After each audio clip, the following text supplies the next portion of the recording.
Grüezi wohl! Es ist Montag, endlich wieder Rotzschuh-Zeit. Hey! Und wir beginnen heute gleich mit einem Quiz. Finden Sie den Fehler in dem Bild, das Sie gerade sehen. Hier hat sich etwas verändert. Was fehlt hier? Antworten bitte unten im Chat. Ich weiß nicht. Ja, ich spüre auch, irgendwie fehlt was, aber es ist mir nicht ganz klar, was. Was kann das sein? Wurscht, wir machen mal Musik. Also, falls Ihnen auffällt, was hier fehlt, schreiben Sie es unten hin. Musik, oder? Gut. Im Gemeindebau war es Zeng und Natur war ich am viel Zwing, drum hat das Seppel ein neues Eigenheim. Dort hat er jetzt eine Freude und den Nachbarn frisst er Neid. Das Seppel will ewig da bleiben. Denn in einem schönen Garten, da steht ein Haus vom Hartl. Und in diesem schönen Garten, da sitzt das Seppel drin und schwartelt. Uah!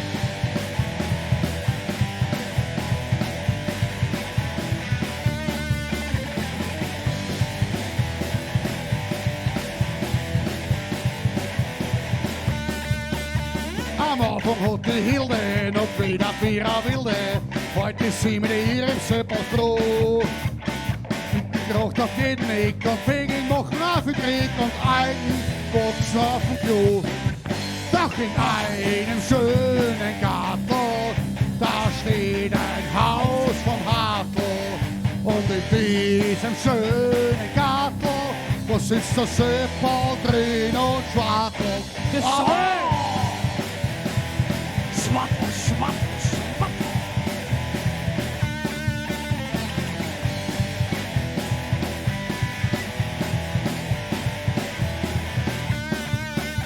Die Mauern sind schon alle Mauer, dem Seppel geht das Fest am Arsch in Flammen.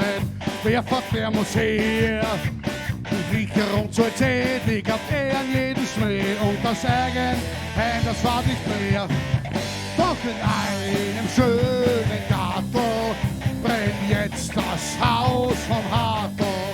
Und im Hefenhof das Seppel, war die Versicherung war nicht so deppert.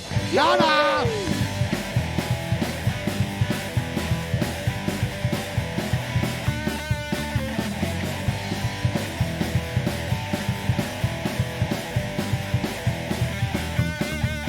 Die Moral von der Geschichte heißt, wo zündeln tut man nicht. Den Seppel ist aussetzt mit dem Schmäh. Die Zelle, die ist ziemlich klar und duschen geht an mir lang. Und die Seifebütten, das tut weh. Und die Seifebütten, das tut weh. Und die Seifebütten, das tut weh. Und die Seifebütten tut so weh.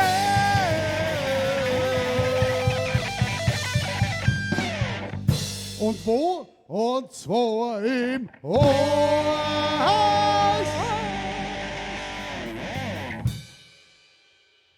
Ja, grüß Gott, es ist 20.15 Uhr. Herzlich willkommen bei der Rotzshow. Ich sehe, da sind schon einige Kommentare eingegangen, was fehlt. Und hat es wer herausgefunden? Rosepiepen, wer ist dieser ominöse Werner, den du meinst?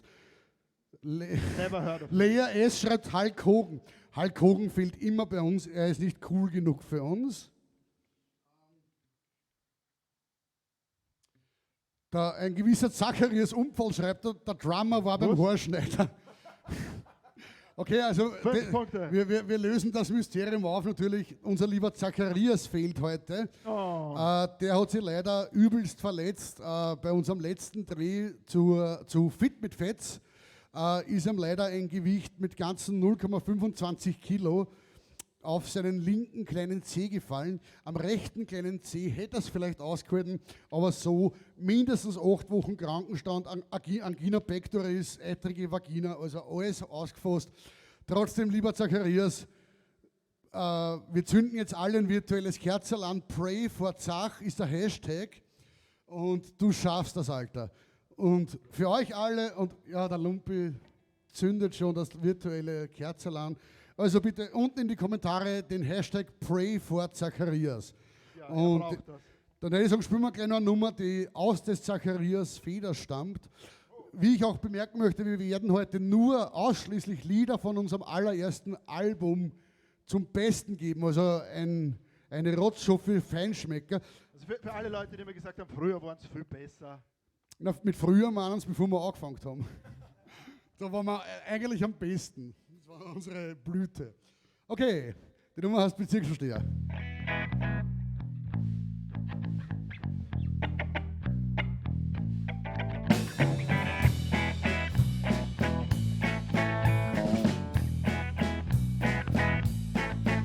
Er hat einen Anzug und eine rote Krawatten. Er fällt nie aus der Pappen. Er ist freundlich und nett und er redet so, dass ihm jeder versteht. Sogar ihn. Er putzt sich nach dem Essen dezent. Er wascht sich nach dem Wichsen die Hände. Spuckt dann nicht aufs Kotelett und geht nicht mit einer Alten ins Bett. Na, na, er hat das, was andere nicht haben. Er ist besser als wir alle zusammen. Er ist Bezirksvorsteher in Wien. Er freut sich über jede Stelle. Er erzählt da, was her müsst und freut sich, wenn er wieder mal gewinnt. Die alten Weiber, die haben ihn recht gern. Er steht für ein gerechtes Werden, weil er einmal im Jahr beim Seniorencafé sitzt und schwitzt und grinst. Er hat einen Schreibtisch in der Löwestraße, kann diktieren und sich am blasen lassen. Und seine Mama ist stolz, weil aus ihrem Bladenbaum ist was geworden. Ja, ja, er hat das, was andere nicht haben. Er ist besser als wir alle zusammen. Er ist Bezirksvorsteher in Wien. Er freut sich über jede Stimme.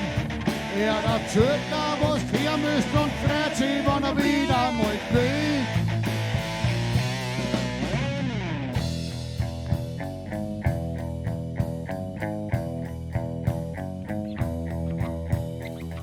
Liebe Genossinnen und Ihnen, mit größter Sorge habe ich mir die Zahlen von den allerletzten Wahlen von meiner Alten vorlesen lassen. Angesichts eines fetten Minus kann ich nur sagen, der Kurs stimmt.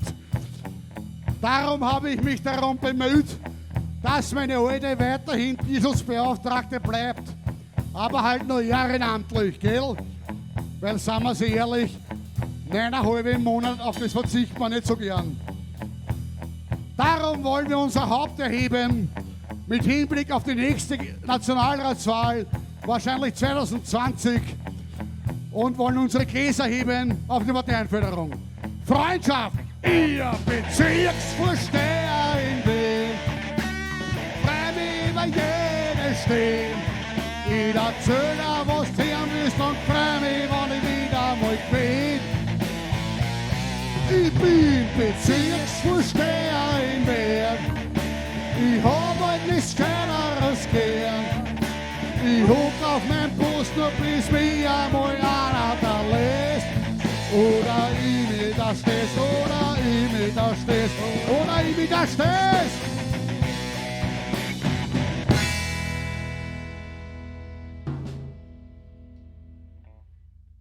Dankeschön, ja, der Bezirksvorsteher.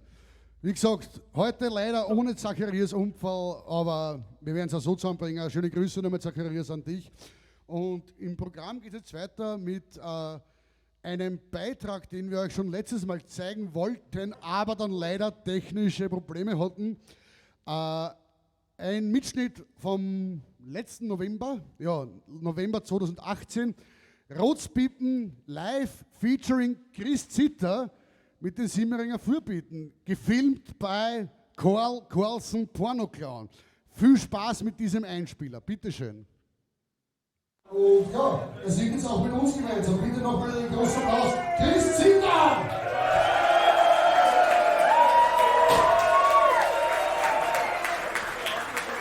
Vielen Dank. Und die Reise. Und du bist voll an die Ziele, ja?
Yo, back und mittlerweile nur mehr zu zweit, weil jetzt hat es der nächste Jahr noch verletzt.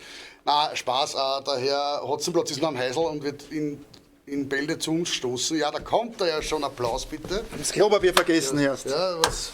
Nein, das ist nicht das Klopapier. Wir haben versucht, um euch die Abwesenheit des Zacharias nicht allzu schwer zu machen, haben wir hier einen Zacharias nachgebaut, wieder mal keine Kosten und Mühen gescheut, also in Gelb. Sein Kopf. Zacharias hat den Kopf verloren. Okay, ja. Begrüßung steht am Programm. Grüß euch. Schön, dass ihr wieder dabei seid. Inzwischen schon Folge 4 unserer Roadshow. Und noch immer nicht abgesetzt. Ah, Wahnsinn. Okay, Der Intendant hat auch immer nicht die Reißleine gezogen. Der wer? Der Intendant. Ah, so hat es bei uns. Ja, wie gesagt, wir sind nach wie vor da. Was gibt's Neues von uns? Was gibt's Neues? Friedhof, erzähl mal was. Wir haben doch am Wochenende was getrieben. Oh, wir haben am Wochenende viel getrieben. Am Freitag war ein Geheimgig, Ja, von dem nicht einmal ich wusste. Du warst doch nicht dabei. Deswegen war ich nicht dabei. Aber ich glaube, die anderen haben mich würdig vertreten. Da werden sie sicher noch auch was davon erzählen.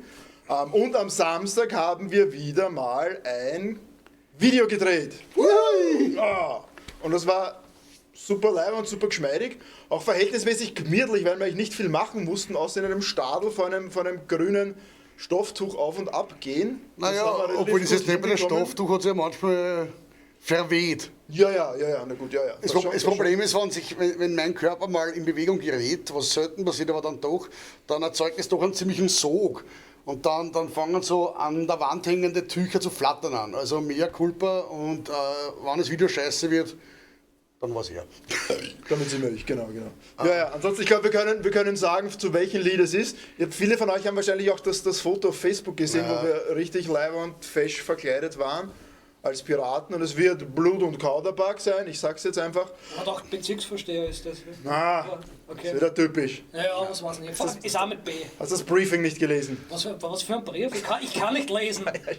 Das heißt eigentlich, Lumpi hat so ein falsches Video gemacht, das wird trotzdem lustig werden. Anscheinend. Genau. Und heute noch später in der Sendung werden wir euch auch ein paar Behind-the-Scenes-Szenen von unserem Dreh zeigen. Ja, ist das mal. Wir gewähren euch den Blick hinter die Kulisse, dass ihr mal seht, wie so eine hochprofessionelle, leibende Band wie wir arbeitet. Ist da die Szene dabei, wo ich mit dem Schuhlöffel das Joghurt gegessen habe? Das ist die beste Szene. Geil. Wir lassen euch quasi teilhaben an unserem Rotzversum, an diesem Mikrokosmos, der besser ist als wir alles andere auf dieser Welt. Ja. Ich möchte kurz nachhaken zu dem Super Surprise Gig vom Freitag. Yes! Wir wissen nicht, wo es war, ob es jetzt St. Veiten oder Triesting oder Berndorf war. Sie haben gesagt, das ist genau in der Mitte. Das war am Grenzstau, ja. Das war eigentlich mitten am Grenzstau gespielt. Ja, nochmal Dankeschön, Hans-Peter, also eigentlich bitteschön, Hans-Peter, dass wir bei deiner Firmenfeier gespielt haben. Danke, Ben und Carina, dass ihr uns da den Hinweis gegeben habt. Wir hoffen, wir haben besonders die älteren Gäste nicht zu sehr verschreckt, obwohl es war ein älterer Herr, der hat sehr traumatisiert dann rausgeschaut. Also ich glaube, der hat beide Weltkriege miterlebt und weiß aber jetzt wirklich, was schier ist. Also, gut. Der hat aber sonst waren die Reaktionen sehr positiv. Und wir freuen uns, dass wir viele von den Leuten dort dann beim Rotzfest sehen werden. Die sich Tickets gekauft haben. Also wieder der Wink mit dem Zaunfall, das Rotzfest am 22.11. Genau. Ansonsten, der Elmar hat geschrieben, ob das der Zebedeus hier auf der Couch ist. Nein, ist er Gott sei Dank nicht. Wir haben es genau kontrolliert und vor allem das Gelb ist ja die Farbe des Zacharias. So gesehen sind wir auf der sicheren Seite. Gefährlich ist schwarz und rot. Ja, aber welch eine Überleitung, oder? Also, El Mato, welch eine Überleitung mit dem Zebedeus, denn was jetzt folgt, ist natürlich die unfassbar lang erwartete Fortsetzung. Die wievielte Episode mittlerweile? Die vierte? Die vierte Episode von Simmering ist überall. Bitteschön. Mir kommt das alles sehr verdächtig vor. Dazu ist nur einer fähig. Mein böser Zwilling Zebedeus Unfall. Diese scheiß Rausbippen, denen zahl ich's heim. Nirgendwo gibt's mehr Bier zum Kaufen. Die ganzen Heiselmannen, so ein Typ mit roten Haar, hat das alles aufgekauft. Ja. Wir müssen euch da was gestehen, das haben wir euch leider noch nie erzählt. Wir haben das Geheimnis gehütet wie unseren Apfel, aber es ist wirklich ein sehr, sehr dunkles Geheimnis. Simmering ist überall, es ist wurscht, wo du bist. Du wirst von uns nicht verschont, Simmering ist überall. Du kannst dich nicht verstecken, weil wir wissen, wo dein Haus wohnt. Simmering ist überall, es ist wurscht, wo du bist. Du wirst von uns nicht verschont, Simmering ist überall. Du kannst dich nicht verstecken, weil wir wissen, wo dein Haus wohnt.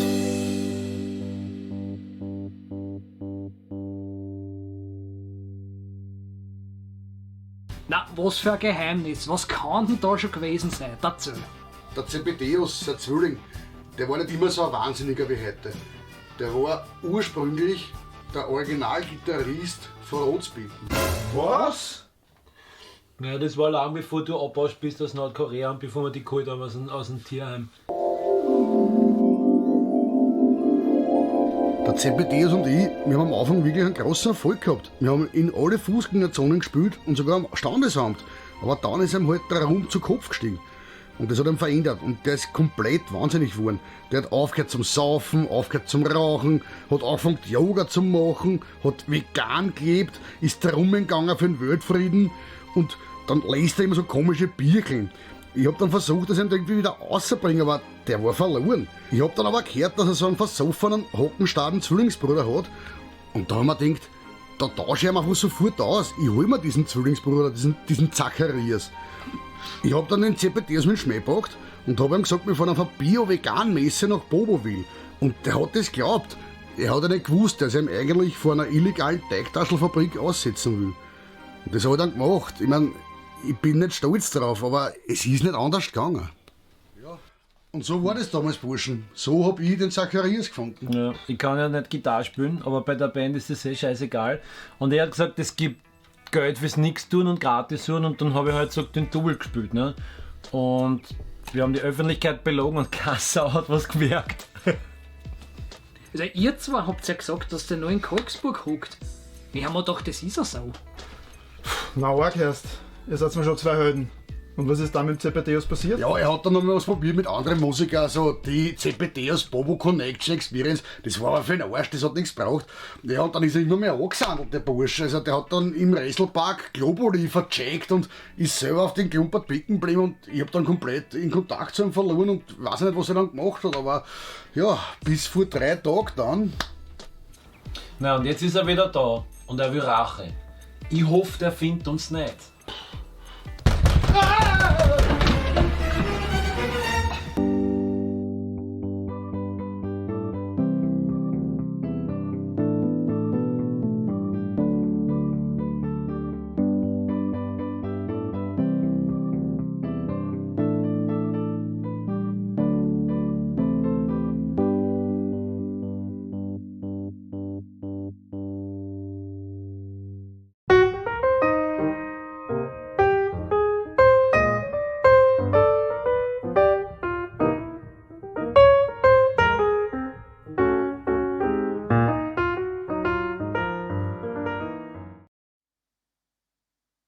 To beer or not to beer, that's the question, sagte schon der große Philosoph und Dichter William Shakespeare.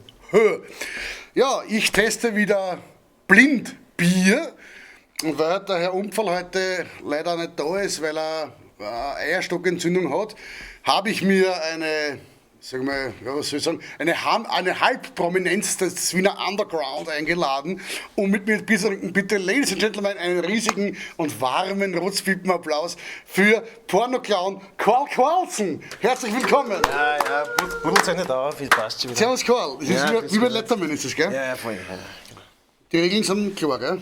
Also wir trinken Bier gratis und Freibier, das werden ist dann nicht erraten, welche Marke es ist, im übrigen Fall. Ich lade das Zeug noch, ich kenne mich sowieso nicht aus. Besonders peinlich für den Zacharias wäre es natürlich, wenn gerade du heute es richtig erkennst. Also bis jetzt haben wir eine Abschlussrate von 0 zu 3, also wir haben bis jetzt noch kein einziges erkannt. Eigentore. Ich glaube, Gambrinus haben wir für Wieselburger angeschaut und Heineken für was weiß ich was. Aber ich würde sagen, und heute sogar in der Flasche. Also einmal kein Dosenbier. Sagen wir mal so, oder? Ja. Es ist sogar schon aufgemacht. Den Gewichtstest einmal. Okay, ich schaue es nicht am Stoppen, weil das... Ja, das schauen wir so. Nein, Gewicht, ich sage einmal ein halber Kilo plus Verpackungen. Big Bundle riechen. Mahlzeit. Zum Wohl.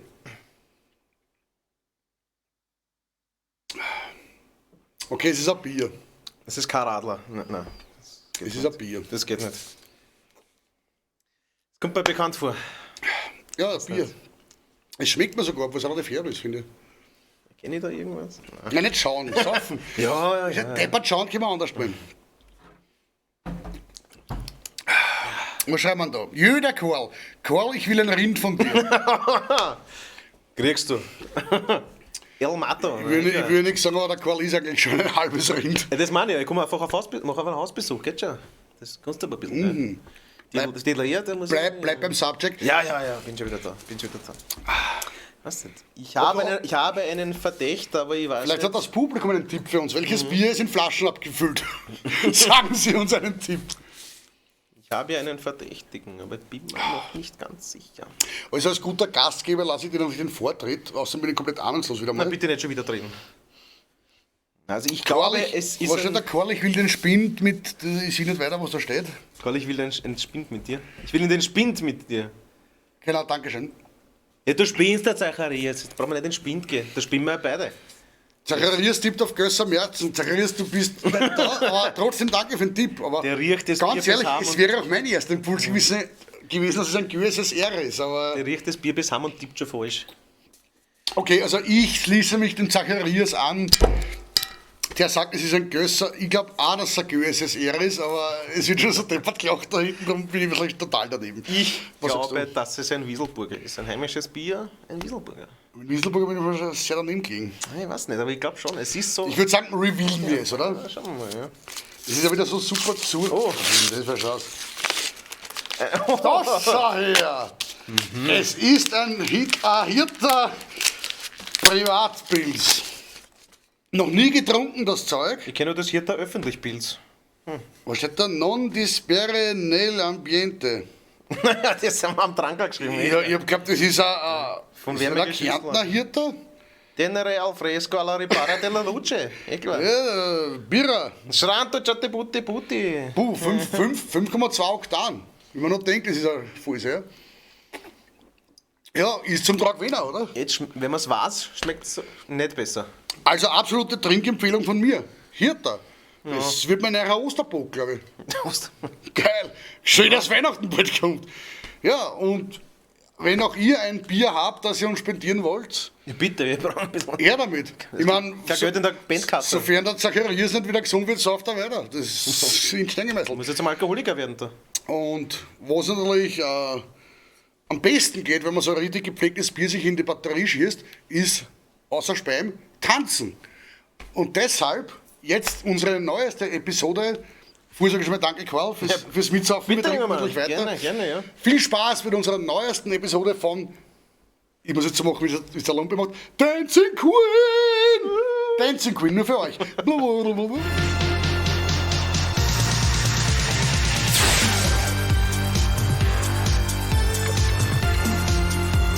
Hallo, liebe Rotzpiepen-Fans, willkommen zurück zu Folge Nummer 3 von Lombardi Presents Dancing Queen. Das Programm, was euch von Luschen zu absoluten Meistern auf der Tanzfläche macht. Letzte Woche haben wir gelernt einen absoluten Spitzenmove, nämlich Welle Forelle aus dem späten 17. Jahrhundert.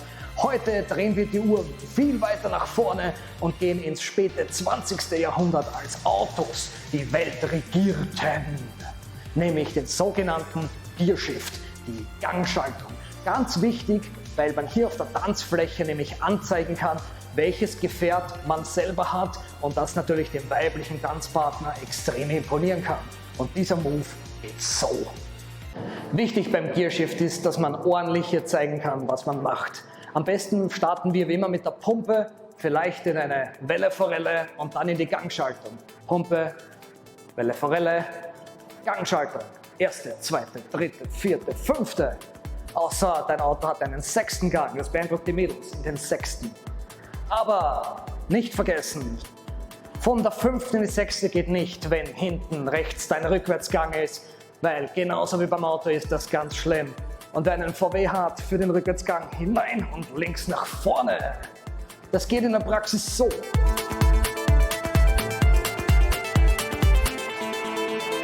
Zweite, dritte, vierte und wieder die erste Bremse. Oh, yes! Gearshift ist einer der besten Arten, wie man quasi seinem Tanzpartner anzeigen kann. Das ist meine Karre, komm mit mich. Und jetzt schauen wir mal, wie das bei euch so aussieht. Okay, Mädels, Gearshift, Gangschaltung. Über Automatik. Ja, zumindest auf D musst du schalten. Okay? Gut, ist gebankt. Was magst du? Du bist nicht beim Spielautomaten. Ja, nur mit also, erste, zweite, dritte. Ja, mach was Böses. Ja, was magst du mit der linken Hand? Hast du eine zweite Gangschaltung? Lass dich in Ruhe. Ja? Das ist ja, wenn du schon die linke verwenden willst, musst du cruisen dabei, ja, rauf und runter, so mit dem Lenkrad und dann schön schalten, erste, zweite, ja. Hast du einen Retourgang auch irgend... Musik bitte! Ja.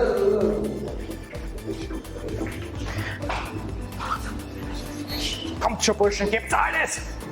Probiert's zumindest und schön integrieren. Welle, Forelle und natürlich Gangschaltung und Zeit. Wer schalten bitte mit den Fingern und mit dem Fuß? Ja, das ist ja das ist für Blödsinn. Also Karl, wenn Sie nicht bald bemüßt, müssen wir mit den Eltern dann schon reden wegen einem Kurs. Du schon schwimmen wie die Forelle. Ich glaube, ach ja. Ja, wir machen die Gangschaltung. Genau, probier. Was haben wir da? Was Schönes? Geht da irgendwas? Komm, bitte. Hast du jemals den Führerschein gemacht eigentlich? Schon gekauft. Ich will mit meinem Agenten reden. Ein Scheiß.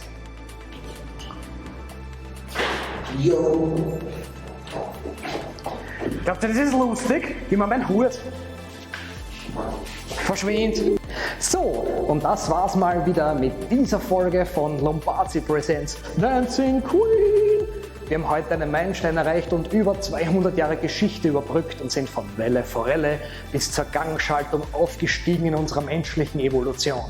Ob es noch weitergeht oder ob es von hier nur mehr steil bergab, findet es heraus bei der nächsten Folge. Pfiat euch.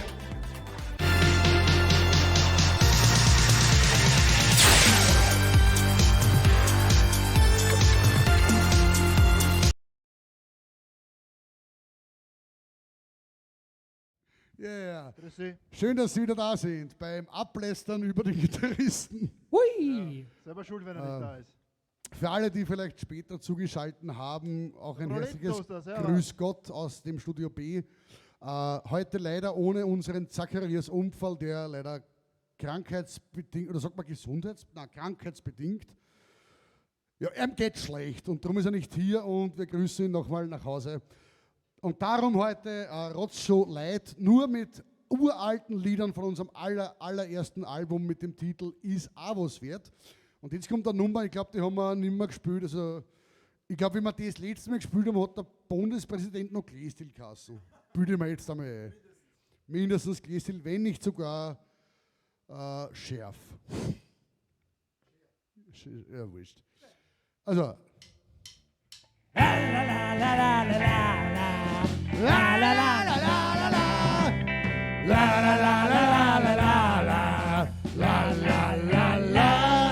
Zwei Halbgötter in weißer Robe, die ordinieren in Döbling traust.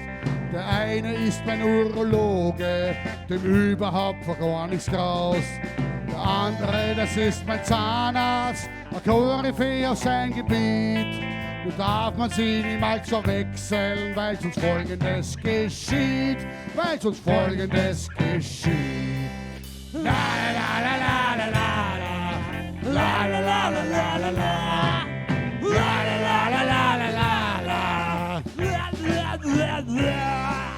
Am Anfang ist es so wie immer, er zieht sich seine Handschuhe an.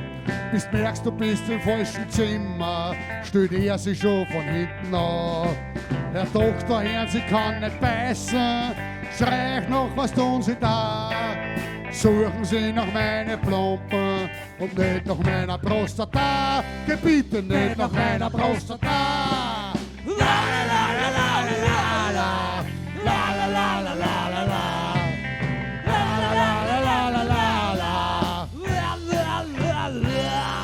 Aufs Gleitmittel hat er vergessen, er fährt mir in den Arsch, ja.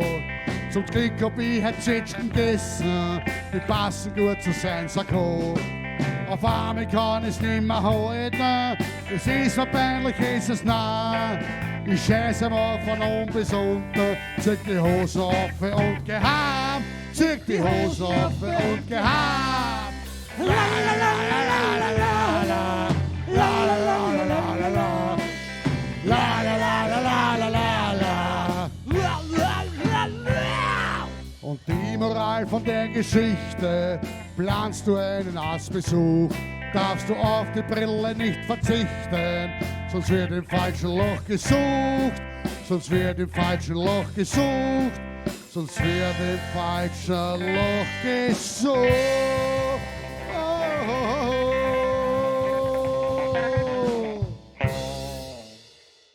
Yeah. Das ist ja wirklich eins unserer großen Meisterwerke. Schon, ja. Das ist also aus der frühen Zeit, aus der analen Phase quasi. Aus unserer analen Phase. Ja, lange nicht gespielt und gleich wieder funktioniert. Geil, taugt mir.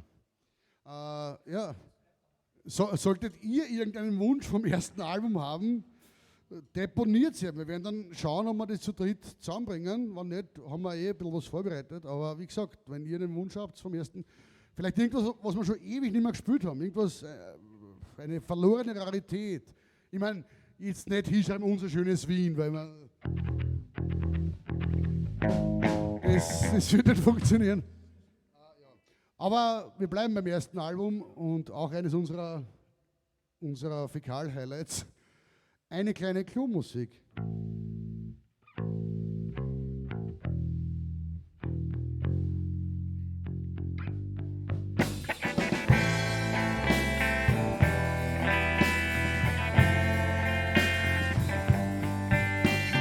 Kriege ein Seil, ein Foot und ein Peil, mehr brauch ich nicht leil. Das ist mein Milieu, ein Chick und ein Hüser, da schwören mir die Drüse, die alle was wissen, die so ein Scheiß nicht geht. Aber nicht auf mein Klo, weil der Fett so auch so, aber nicht auf mein Klo. Weil der Faccio auch so, a Tüter, la Straße, la Schneewesses Nasel, kein Duracell-Hasel, rennt schneller als ich. Ich hab so einen Sitzer, sie zeigt mir die Zitzer, zuerst krieg ich die Hitze und dann speib ich hin. Aber nicht auf mein Klo. Weil der Faccio auch so. Aber nicht auf mein Klo. Weil der Faccio auch so.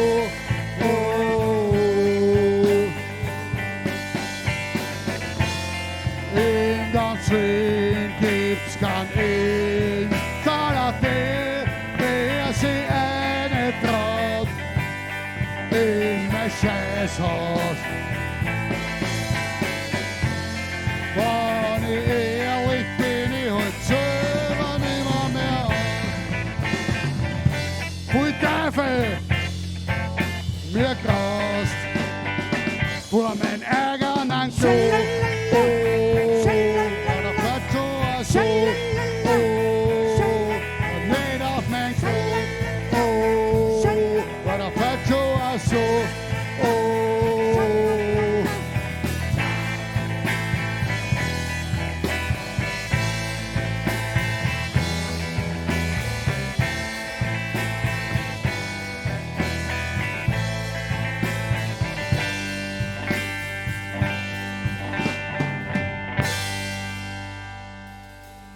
And she's buying the stairway to Scheißhaus.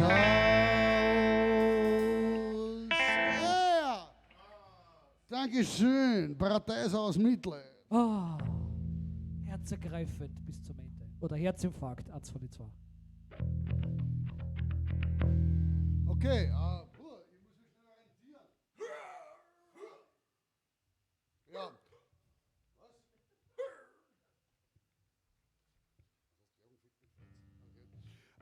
Ja, weiter geht's. Die Kollegen haben schon angedeutet, es wird wieder muskulös und männlich und rar. Ja, Sie sehen jetzt den Grund, warum Zacharias Unfall heute fehlt. Seine Verletzung haben wir leider rausschneiden müssen aus rechtlichen Gründen. Aber ich wünsche euch viel Spaß bei Fit mit Fetz.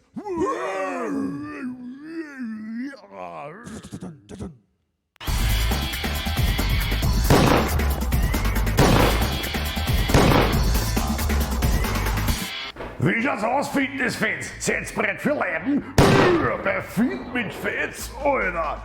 Diese Woche ganz wichtig wie immer TTM. Trainer, Trinken und Motivation. Zum Trinken habe ich nichts, aber ich habe meine Motivation, weil ich brauche Kohlenhydrate.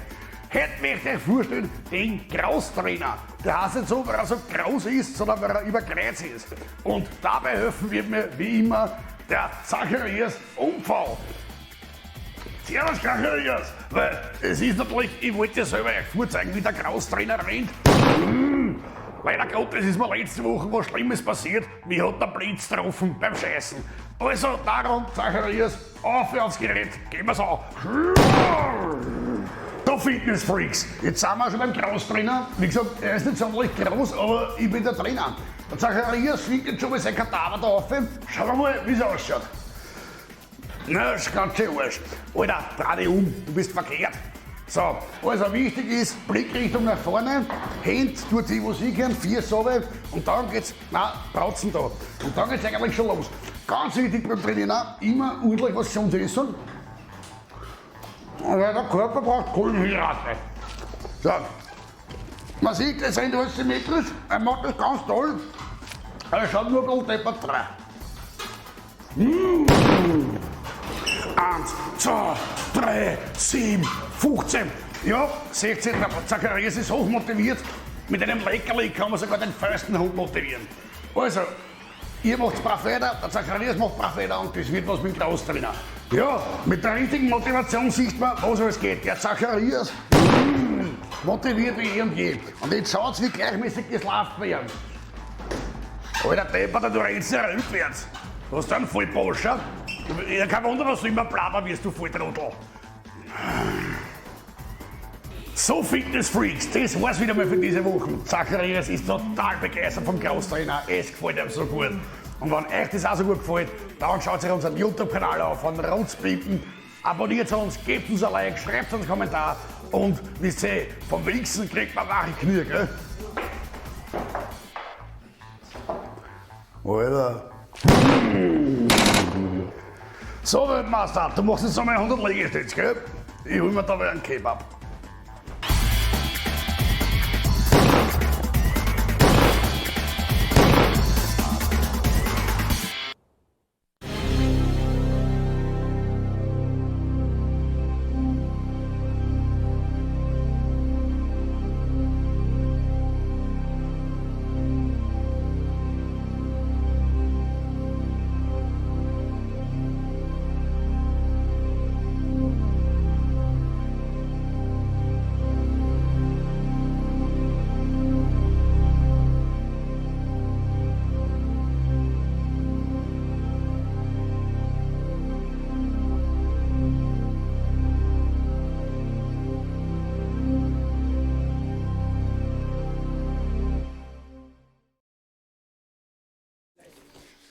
Grüß euch, we're back. Back again. Ja, das war wieder mal Fit mit Fetz. Und danach natürlich eine kleine Werbung, weil Ja, ihr wisst ja, am 22.11. nie vergessen. Rotzfest in der Arena. Tickets hier bei uns mit dabei. Die Analphabeten. Die besseste Band von ganz Tirol und Umgebung, würde ich sagen. Nein, eigentlich der Kings of Ellbögen. Ellbögen. Überhaupt Westösterreich. Eigentlich haben wir mit Ellbögen noch Rechnung offen, oder? Ja, Da ist um 5 in der Früh eine Geschwindigkeitsmessung hineingelaufen. Also nichts ist erschienen, ist mir eingekupft, dieses gefraßt. Und danach habe ich auf eine Katze gespielt. Das weiß ich auch noch. Tja, sowas passiert manchmal. Passiert? Wir haben ein paar neue Zuseher, können wir Hallo sagen. Hallo Tristan, Tristan der Oliver, und der Duke of Floridsdorf. das ist mal ein Name. Bist Das du ist mal ein Username. Hallo Duke of Floridsdorf. Ich lande mir mal ganz aus dem Fenster und sage, wahrscheinlich bist du aus Floridsdorf. Wenn nicht, schreib uns bitte hier, woher du wirklich bist. Aber we believe in dich. In meiner lang vergangenen, dunklen Vergangenheit habe ich mal in Floridsdorf gewohnt. Ja, kann man da wohnen, sagen oder hier Und mir hat es hausen? immer sehr gut gefallen. Ich muss sagen, so jenseits der Donau, Transdanubien. Transdanubien, ja, da ist anders. Ich bin die Serien dort besuchen gefahren, noch lieber bin ich wieder heimgefahren. Tja. Aber, Kobolde wollen nicht gerne über fließendes Wasser, oder? Das ist so. ja, stimmt, wir rennen unter der Brücke durch. Ja. Ich brauche 2 Tickets, bitte 2 reservieren. Da kannst du einfach kaufen erst. Servus Eierchick, du gefraßt. Grüß dich. Endlich wieder ein Simmering. Ich glaube, Kaiser Ebersdorfer ist er, glaube ich. Berichtige mich, wenn es falsch wäre. So, Veranstaltungstipps. Yeah. Regie. Kriegen wir einen Einspieler.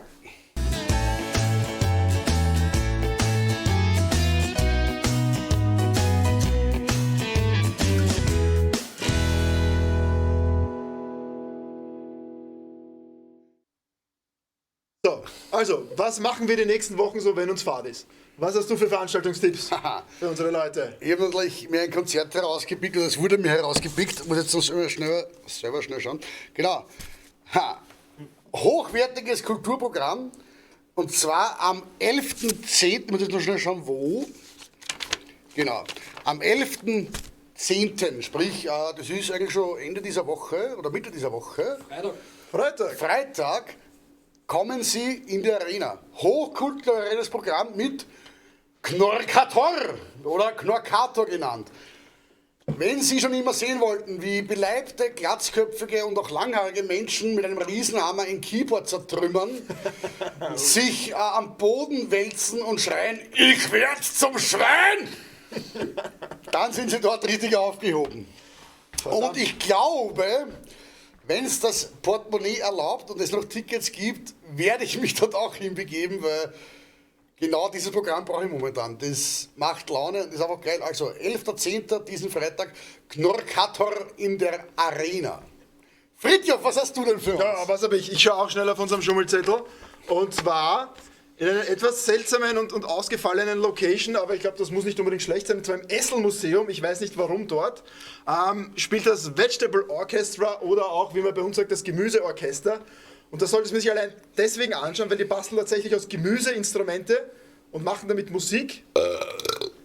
Und mein Lieblingsinstrument, beziehungsweise die beste Musikantin dieses Orchesters ist die Gurkenfickerin und die heißt tatsächlich so. Ist das anerkannter Name? Amalia Gurkenfickerin. Ja, das ist sozusagen ein Musikinstrument. Dort fickt man die Gurke. Super. Allein deswegen sollte man hingehen, und zwar, das ist am 17.10. im Essel-Museum. Ich würde fast glauben, da gibt es noch Tickets. Ich bin mir nicht hundertprozentig sicher. Ich glaube aber, ich habe gelesen, die Vorgruppe ist das erste Wiener Fleischorchester. Die spielen Lieder auf Schweinsbraten, gerösteter Leber und Nierndl mit Hirn. Alles in allem macht dieser Abend eigentlich eine vollwertige Mahlzeit. Solange es dort nicht den Blunzenficker gibt oder so, bin ich ja beruhigt. Ja, aber schön wach und warm war es schon. Ne? Was ich noch kurz... Wach und warm, so haben wir es gern. Was ich noch kurz einwerfen möchte, heute, ich meine, das ist jetzt noch schon zu spät, aber heute... Wenn wir schnell... Ja, die Zugabe gibt. Naja, vielleicht verwest sie ja schon. Heute in der Stadthalle, Cher. Das ist die mal mit Sonny Bono so gemeinsam waren, dann wieder nicht und hin und her. Aber Cher, berühmt aus dem Video mit Beavis und Butthead. Die heißeste 80-Jährige auf dem Planeten. Ist sie schon 80? Ich weiß nicht, sie hat eine Mundharmonika verschluckt irgendwann einmal. Das hat diese arge Stimme gehört. Aber was passiert, wenn heute Cher von der Bühne geht? Sie wird kurz abgeschminkt, kann man nicht sagen, restauriert und erscheint am Donnerstag wieder auf der Bühne als... Dem Event, wo ich hingehe, weil ich bin der Einzige, der keinen Schummelzettel braucht. Ich habe mich ja vorbereitet. Ja. Die Cher, wenn die angeschminkt ist, ist sie dann am 10.10. in der Stadthalle als Hasselhoff. Und ich bin voll beim Hasselhoff und ich gebe mir das. Ich muss nur schauen, welcher Burger King in der Nähe offen hat, dass ich ja mir einen Whopper mitnehme, um dann, wenn es mir selber sehr gut geht, mich auf Draht hinwerfen zu können und den auszupacken und die Hälfte aus dem Mund fallen lassen. Ja. Dann borge ich mir von irgendwo noch eine Tochter aus, die mich dann filmen kann und sagen kann, Papa, du bist nur peinlich. Ja? Und dann habe ich relativ viel schon von meiner Things to do before I die Liste abgefertigt. Ich glaube, das ist eine gute Idee. Das klingt hervorragend. Und ich höre gerade, unser Zacharias Dame flüstert mir ins Ohr. Ja. Er geht auch zu einer Veranstaltung. Und zwar zur langen Nacht der Museen. Die war zwar schon letzten Samstag, aber Zacharias geht trotzdem hin. Gut gemacht, Zacharias. Kopf an das Baucherl, dass es besser geht. So, ansonsten der Zacharias, der alte Klugscheißer, verbessert uns gerade und das Instrument heißt Gurkenficke. Und sie heißt nicht Amale, sondern Tamara mit Vornamen. Ja, aber wenn man die Gurkenficke spielt, ist man wahrscheinlich ein... Zacharias, du bist so ein verschissener Korinthenkacker, wirklich. Das ist ja undankbar. Das hat er sicher gerade gegoogelt. Nochmal kurz zurückzukommen, der Eierchick, wir sind ja wirklich nur ein Leitungswasser schuldig, das ist wahr. Oh. Am besten schaust du gleich zum Zacharias haben, weil der ist jetzt gerade daheim. Er wird es dir selber einchecken und mit dem Finger umrühren, hat ungefähr 40 Firmen, was ich gelesen habe. Nein, Scherz. Ja, ich glaube, der hat auch einen Wasseranschluss. Nein, wir sind wirklich in der Pflicht, dem Eierchick ein Leitungswasser bei der Zizi zu spendieren. Ich werde dich höchstpersönlich morgen kontaktieren auf, ich glaube, Instagram. Und da machen wir einen Termin aus für unser Leitungswasser-Date. Alter.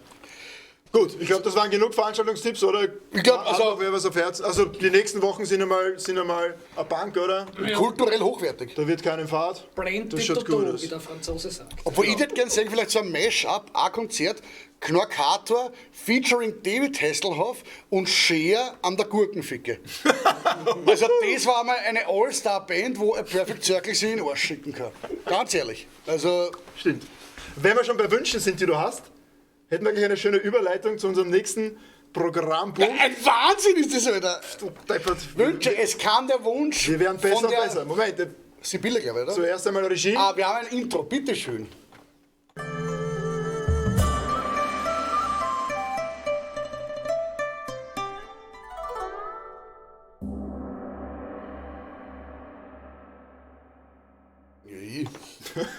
So, Super, gerade gesehen, dass mein tolles Gesicht auf den Körper von der Fickerbell gekommen. Du Arsch. Danke dafür. Die Sibylle aus Wien 22 hat geschrieben, sie wünscht sich von uns eine Aktion. Beim letzten Mal haben wir ja Salzstangen, ich nenne die Marke nicht, aus rechtlichen Gründen, aber Salzstangen um die Wette gefressen. Wer hat eigentlich gewundert? Du, gell? das weißt du nicht mehr. Ja, das Nein, ich hab jetzt hab ich's gesagt. ich hab noch Tage später diese Restel aus meinem Bord ausarchiviert. Mein glorreicher Sieg, bitte. Ja, kleine Vögel haben sich drin eingenistet und Nester gebaut und gesagt haben, das ist eine Nahrungsquelle, die nie versiegt. Dein glorreiches Sieb. Ja. Auf jeden Fall, die Sibylle aus Wien 22 hat uns den Vorschlag geschickt, wir sollten uns gegenseitig Titel von pornografischen Filmen vorlesen. Genau. Ohne zu lachen. Das gab es schon mal in Germanien. Wir machen jetzt die Österreich-Version davon.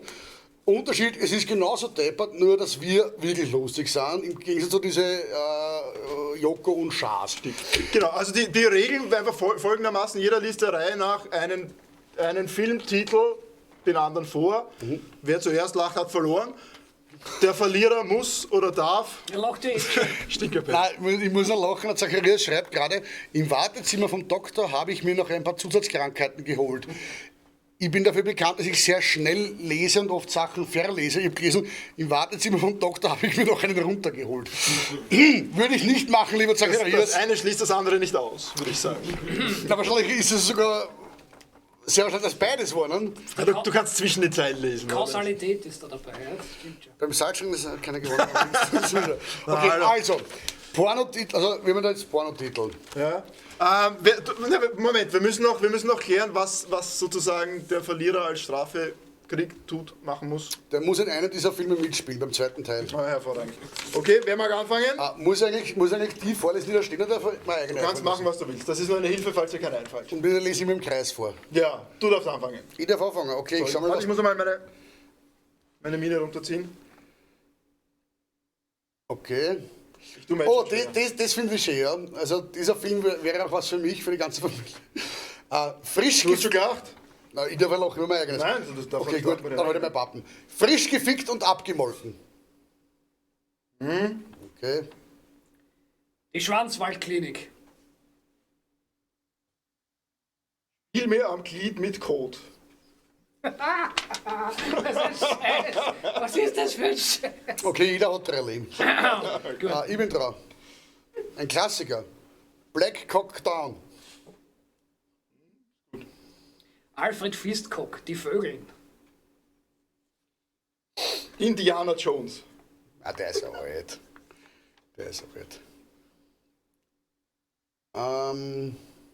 Analpatrouille 4. Und täglich schmerzt mein Rüssel mir. Ja. Ah! Okay. Harry Potter und die Kammer des Schleckens. No. Ich glaube, bei dem Spiel kann keiner gewinnen, oder? Der Pimmel über Berlin. Ah, scheiße, was schlecht einmal. Ariel, die Meerfrau. Ist auch alt geworden. Big Mama, Speckfalten in Wallung. Scheiß mich an, erst.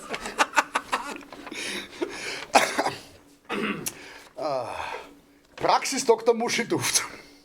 Das ist was für dich.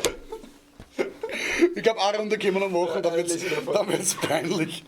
Alte Schachteln frisch gebügelt. Analdin und die Wunderschlampe.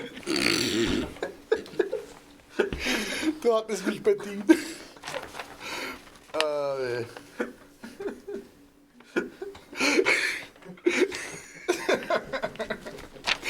Die Schabracken vom Schlachthof, faltige Mösen durchgepflückt. Das geht nicht. Okay, ich glaube. Eindeutiger Sieger war der gute Geschmack. Ich glaube, es ist unentschieden, wir haben alle verloren. Okay, sollten Sie ein anspruchsvolleres Spiel für uns haben, obwohl man sieht, eigentlich, wir sind nie aus der Phase rausgekommen, wir lachen nur immer über Titel und Schwanzwitze. Also Ja. hört nie auf. Sollten Und das Sie... ist ja die Fox-Show Episode 4. Das ist auch sehr schön. Zacharias ist immer für einen Schenkelkopfer gut. Ich glaube, mittlerweile ist er der Einzige, der so zuschaut. Nein, einmal. Sollten Sie für die nächste Rotshow ein lustiges Spiel für uns haben, eine Aufgabe, einen Wunsch an uns, bitte schreiben Sie es in den Chat. Und ich weiß gar nicht, wie es weitergeht jetzt schon. Regie, was kommt als nächstes? Sehr schön. Passend zum Thema. Wie schon vorher angekündigt, wir haben ja letzten Samstag, was vorgestern war, unser neuestes Musikvideo gedreht.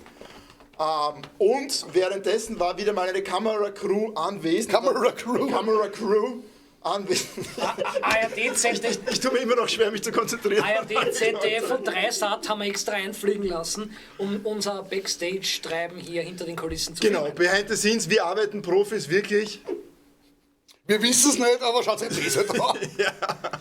Viel Spaß, Regie bitte. Bitte. Bukaki austixen.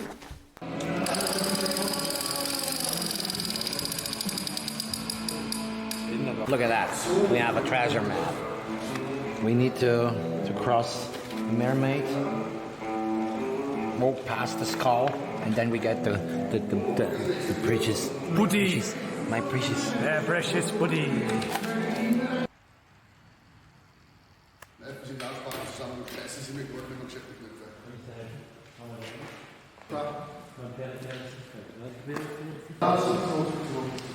Das Getränk ist flüssig.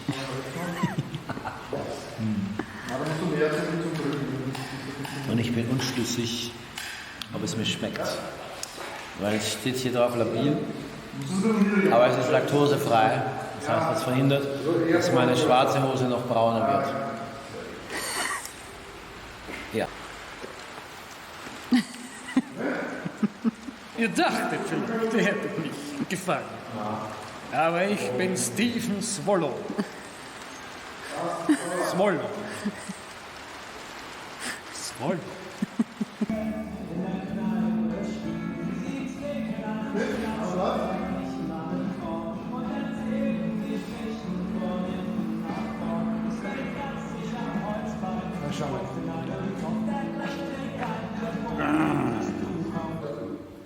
Sicher, dass das kein Porno ist, weil von der Perspektive schaut das sehr verdächtig aus. Ich esse gern Sauerkraut, tanze gerne Polka und meine Braut, die Edeltraut, die denkt genau wie ich. Sie kocht das Beste und tanzt am besten Polka, Polka, Polka. Leicht Matrose Unfall schlägt seinen eigenen Rekord bei Candy Crush. 5 Punkte. Er hofft, er schafft 7. Penis. Könnten aber auch nur 6,5 werden. Penis. Penis.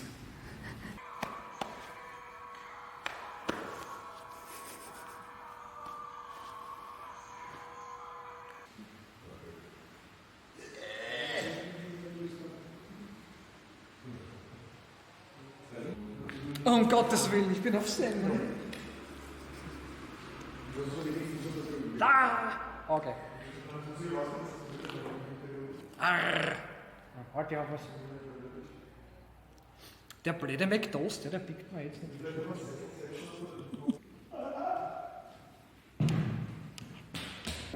Rustiger, die Feuerwehr kommt, steigt die Hohe.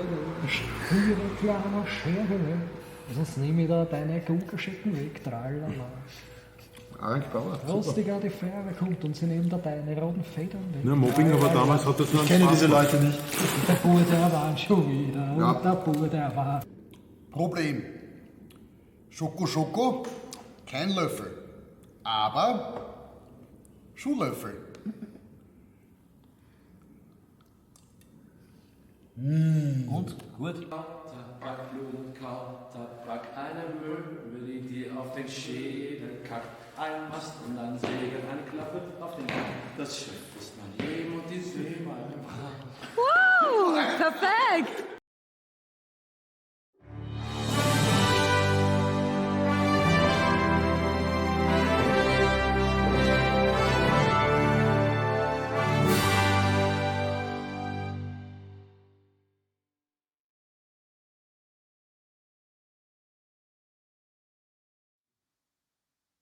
Welcome back!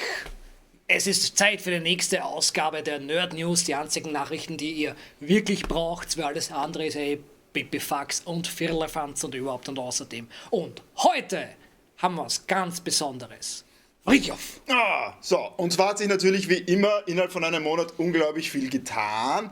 Was wir heute herausgesucht haben für euch, für uns gemeinsam, ist der neue Trailer von DC Comics Birds of Prey. Und ich merke mir den Titel nicht, dann geht's weiter. And the Fabulous irgendwas auf Harley Quinn oder so. Ganz komisch. Ich würde sagen, bevor wir groß weiterquatschen, schauen wir einfach gleich mal rein und schauen ihn mit euch gemeinsam an und lassen uns überraschen. Trailer ab! You know what a Harlequin is? A Harlequin Schaut schon mal schwer nach 80er Jahre aus. Die sind ja in der Zeit, oder? nothing without Alles a schön bunt. master. No one gives two shits who we are beyond Kann man nichts that. sagen.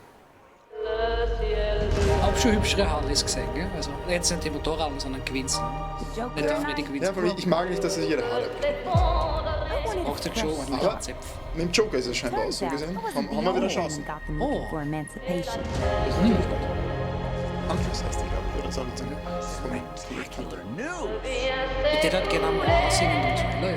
Ewan McGregor Ja, oh ja, stimmt, Obi-Wan spielt mit, ja. als Black Mask. Oh, Black Mask. Also grundsätzlich relativ langweilig. Also, wenn ein Mitspieler nicht ein einziges Mal Hello there sagt, bin ich aufgerissen, ja? Ja. Aber grundsätzlich, es schaut schon schön aus. Halt alles sehr, sehr überzogen Es darf auch bunt sein, wenn es DC ist und alles, ja. Man sagt, sie nicht, wenn alles so metallisch ist und so. Ja, aber ich weiß nicht, wie serious sie das Ganze machen. Machen sie silly? Ja, dann mir das gefallen hat. ja. Ich meine, grundsätzlich mag ich, wenn coole Frauen einfach Männern in den Arsch treten, das ist schon cool. Ah, das ist sowieso. Das macht schon Spaß zum Zuschauen, das ist schon leibend. Ich stehe drin. Das ist so. Da ist sogar den Zacharias gefallen, na bitte.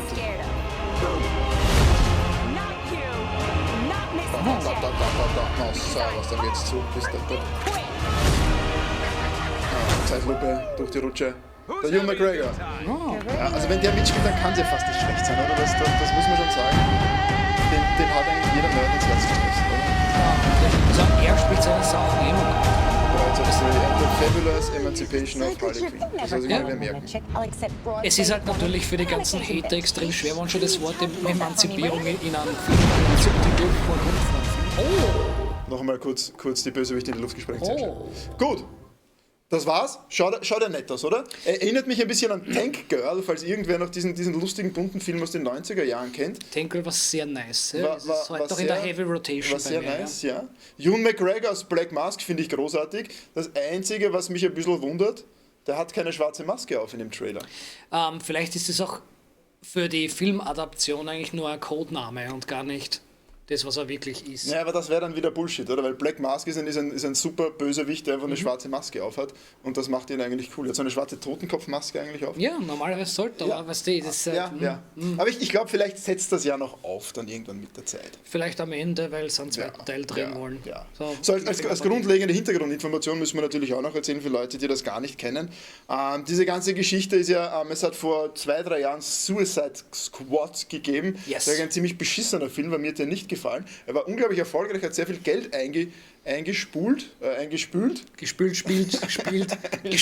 Er hat gespalt. Obwohl er niemandem gefallen hat. Jeder hat gesagt, der Film ist scheiße, aber jeder hat ihn sich angesehen. Ja. Und das muss dann halt dem Filmstudio mal erklären, dass der Film schlecht war, aber viel Geld eingespielt hat. Das checken die nicht. Das geht bei denen im Hirn nicht zusammen. Und das einzig wirklich gut an dem Film war eben die Harley Quinn. Die hat irgendwie jedem gefallen, die hat jeder cool gefunden, lustig gefunden, sehr sexy gefunden. Und was macht man dann als Studioboss? Man dreht einen Film über die Tante, die jeder mag und jeder cool findet, weil das muss ja dann viel Geld bringen. So gesehen, schaut's gut aus. Solange sie es nicht so machen wie beim Marvel und das quasi Origin-Stories draus werden, wie beim Wolverine oder so, ja. Weil das war sehr schlecht dann, dieses Auskoppeln. Ja. Die haben ja wirklich gedacht, sie können über jeden Charakter einzelne Filme machen, mal schauen, wie es bei der Harley ist. Ja. Das war ein bisschen zu viel. Ja, ansonsten, was ich eigentlich noch relativ gut finde, ist, dass sie ziemlich am Anfang vom Trailer gesagt hat, dass sie mit dem Joker quasi Schluss gemacht hat oder dass sie sich getrennt haben.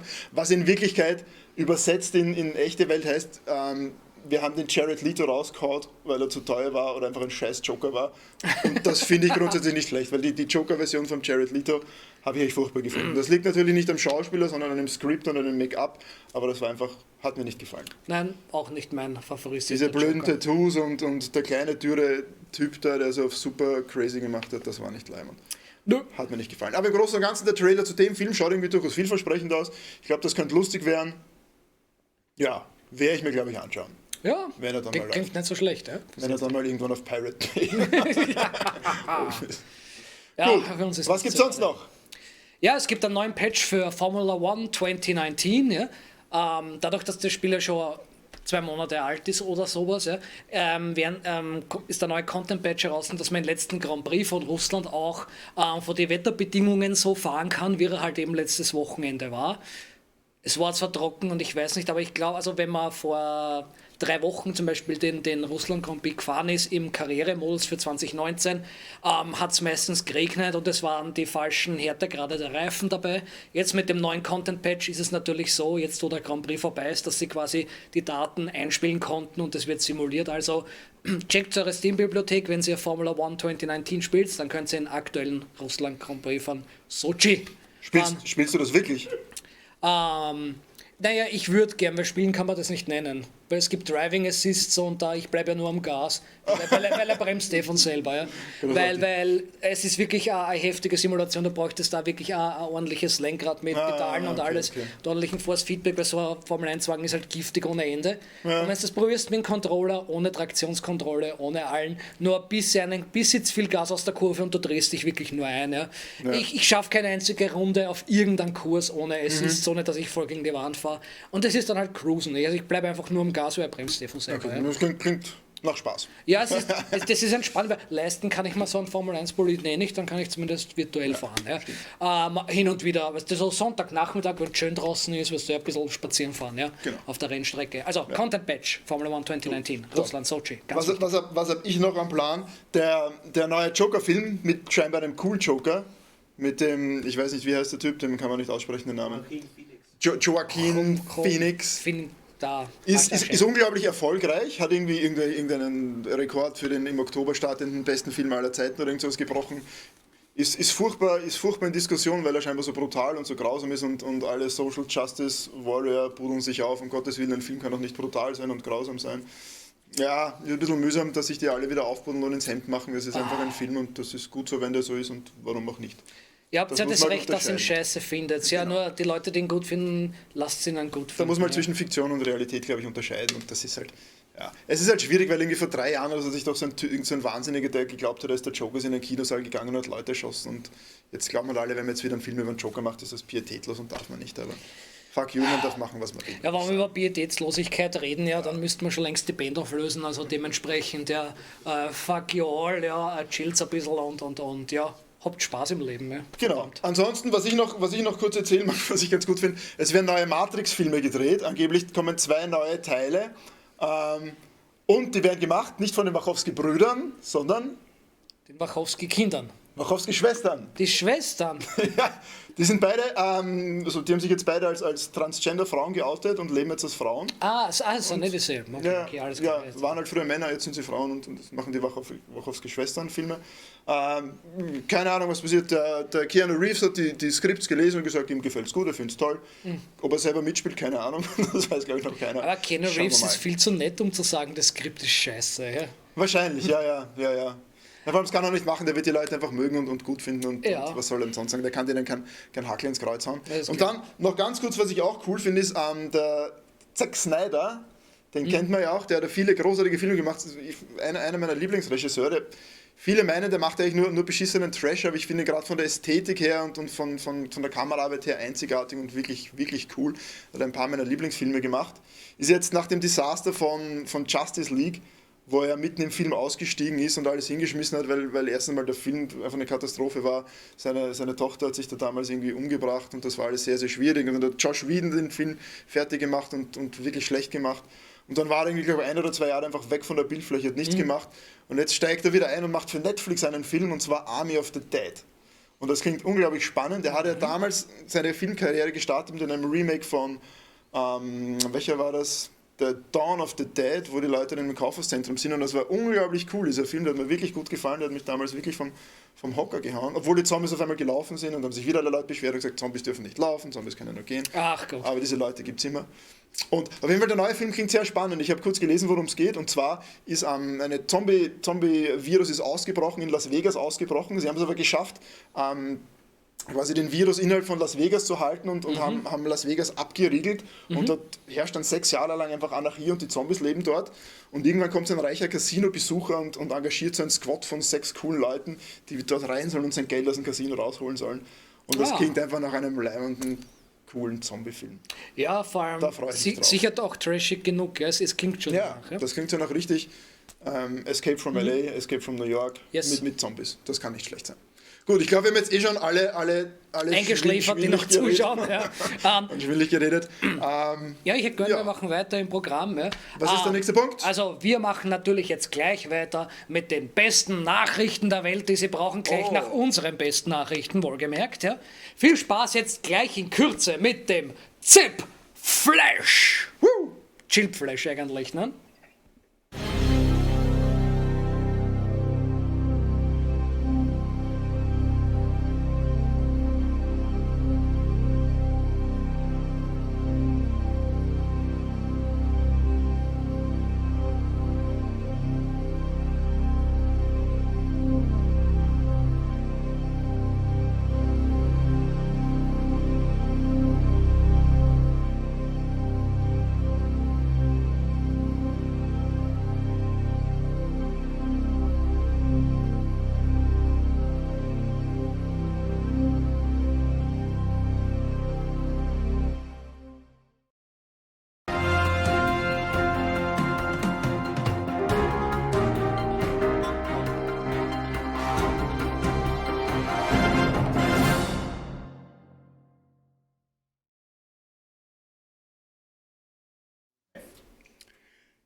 Uhr irgendwas. Herzlich willkommen beim Chillflash. Nach der Wahl ist vor der Wahl. Wir kommen zur Politik. Bundespräsident Alexander Van der Bellen hat natürlich nach dieser Wahl den Regierungsauftrag an Sebastian Kurz vergeben. Kurz soll jetzt natürlich schnell eine Regierung bilden. Bevorzugt wird von Sebastian Kurz natürlich eine Koalition mit den Grünen.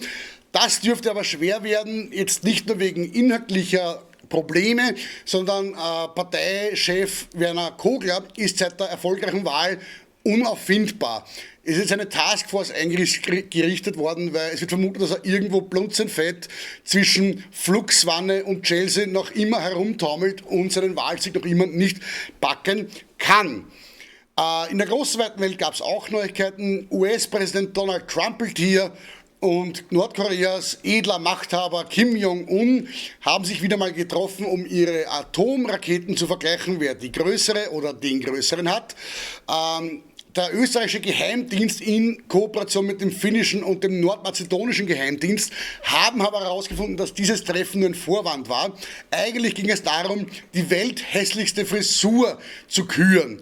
In der Jury saßen Größen wie Bruce Darnell, Nana Mouskouri und Gina Lollobrigida. Es gab ein gerechtes Unentschieden. In Italien streiken wieder mal die Fluglotsen, speziell bei der italienischen Fluglinie Alitalia. Auch dort streiken die Piloten und das Bodenpersonal. Aufgrund dessen ist der Flughafen in Rom momentan nicht anflugbar und auch in Mailand können keine Flieger landen. Deshalb nimmt man die Ausweichroute über Klagenfurt. Klagenfurt erwartet sich von diesem Umstand eine explosionsartige Erhöhung der Nächtigungen und des Tourismus. Mittlerweile wird in Klagenfurt der Vatikan nachgebaut, um den Touristen vorzugaukeln, Klagenfurt sei Rom. Auch besuchenswert die Jörg Haider Gedenkkapelle. Und jetzt noch eine Meldung aus deutschen Landen. In Deutschland wurde bei Ikea keimverseuchte Wurst gefunden. Wie ein Gesundheitssprecher von Ikea, Sören Bröst, bestätigt hat, gab es verschiedene Keime in der Wurst, zum Beispiel Radium, Ebola und SARS. Es sei aber unbedenklich, diese Wurst zu essen, denn verglichen mit den ansonsten gebotenen Speisen bei Ikea sei das noch äußerst unbedenklich. Und zum Schluss kommen wir noch zum Sport, speziell zum Motorsport Formel 1. Um wieder mehr Spannung in die Königsklasse zu bringen im Motorsport, will man jetzt die stärkeren Fahrer und Teams etwas einbremsen, damit auch die langsameren Teams ein bisschen mitkommen. Das neue Reglement sieht vor, dass die Top 5 der jeweiligen WM-Wertung nur mehr mit 3 Reifen fahren dürfen. Der Zweitplatzierte darf noch erschwerend ohne Lenkrad fahren und der Führende muss auf ein Catcar umsteigen. Wir erwarten uns einen spannenden Zweikampf in der neuen Saison. Das Wetter? Herbst. Dankeschön, ich gebe weiter zur Werbung. Auf Wiederschauen. Sie können Ihren Kaffee auf zweierlei Art süßen. Mit Zucker. Also mit 40 Kalorien. Oder mit Mutterbutter. Süßkraft. Also mit 0 Kalorien. Mein Name ist Ute Meinker. Ich bin 38 und habe 2 Kinder. Ich male leidenschaftlich gern. Aber Haushalt und Kinder lassen mir wenig Zeit dazu. Viel zu wenig. Auch zur Schönheitspflege. Da nehme ich Mutterbutter. Das ist unproblematisch, herrlich leicht, zieht schnell ein und glänzt nicht. Wirklich. Mutterbutter. Ist für mich genau richtig. Also, mir als Metzger ist es nicht wurscht, womit Sie meine Koteletts braten. Ich empfehle Ihnen Mutterbutter. Denn mit Mutterbutter, da schmeckt Ihr Fleisch so richtig nach Fleisch und nicht nach Fett. Mutterbutter. Scheibletten sind jetzt in vielen Geschäften im Angebot. Die saftigen Toastscheibletten zum Überbacken. Zum Beispiel für heiße Früchtetoasts. Die herzhaften Holländerscheibletten zum Frühstück und zum Abendbrot. Mutterbutter hat die Vielfalt, die Sie sich wünschen. Ob heiß zum Überbacken oder kalt aufs Brot. Scheibletten über alles. Achten Sie beim Einkauf darauf. Scheibletten gibt es nur von Mutterbutter.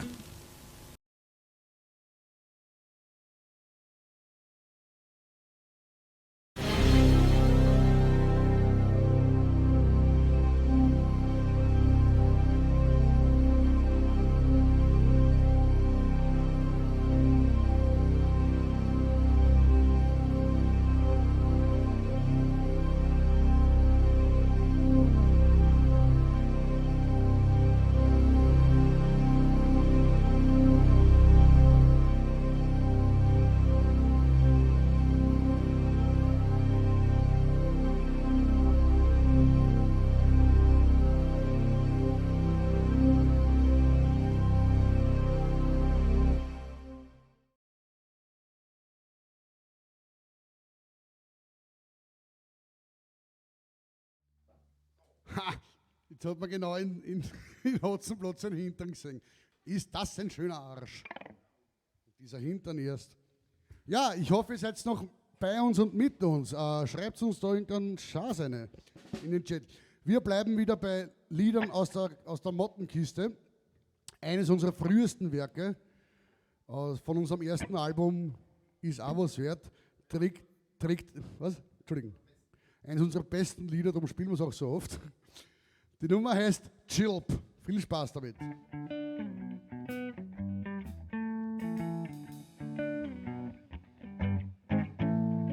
Vor mein Fenster auf dem höchsten Ost, da hockt der blades Vogel, ich glaube es ist ein Spatz. Er schaut mich deppert an, eigentlich sollte ich ja was schreien. Doch ich glaub dem Vogel fällt auch nichts besser sein und sagt nur Chilp. Immer nur Chilp. Chilp. Immer nur Chilp. Ich bin in der Hock in mein Büro. Ich Ich weiß gar nicht wieso, ich bin halt jeden Tag da. Der Chef, der fällt mir an, eigentlich sollte ich ja was schreiben. Ich denk an das Vogel, da fällt's mir wieder ein und ich sag chill. Immer nur chill. Chill. Immer nur chill. Chill beim Morgen, da hab ich keine Sorgen. Chill zum Mittag, das ist wie ein Ritterschlag.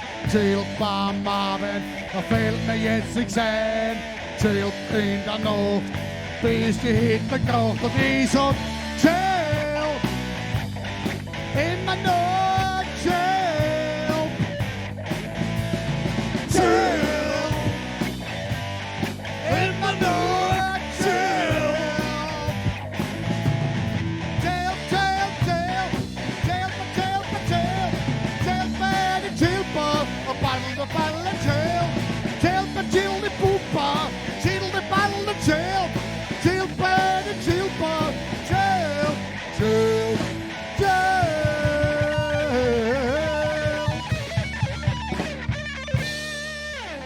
Yeah, chill. Ich hab geschrieben, schreibt's irgendeinen Schaß und sofort haben 3 Leute geschrieben, Schaß.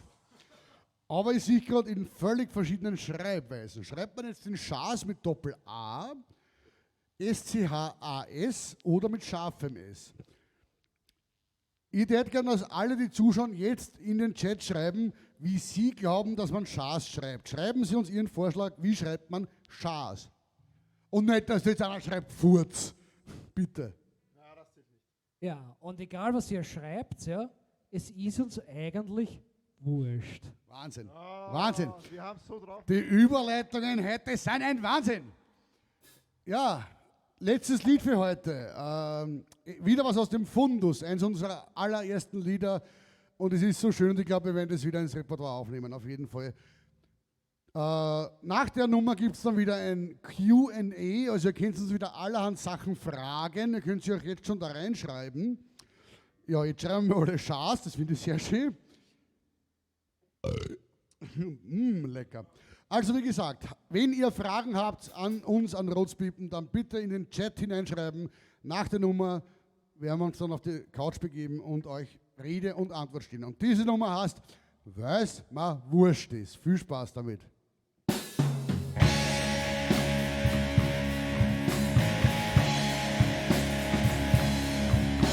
Ich will halt gar nichts machen. Lass mich in Ruhe mit euren Sachen. Ich hab halt eine feste Glut. Lass mich grad, bitte seid so gut. Weil ich will halt nichts sehen und ich will halt nichts sehen. Ich hab einfach nur vom Sudern und Drehen. Lass mich doch alle am Arsch. Weil's mir wurscht ist. Weil's mir wurscht ist. Weil's mir wurscht ist. Weil's mir wurscht ist.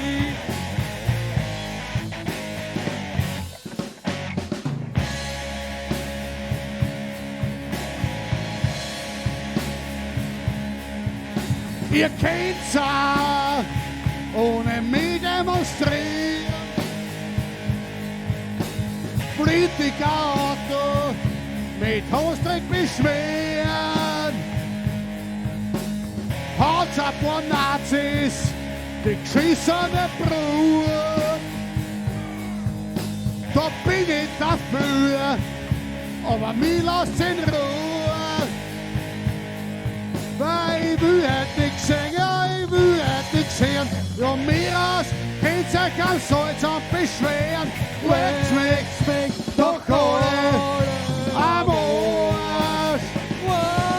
Weil's mir wurscht ist. Weil's mir wurscht ist. Weil's mir wurscht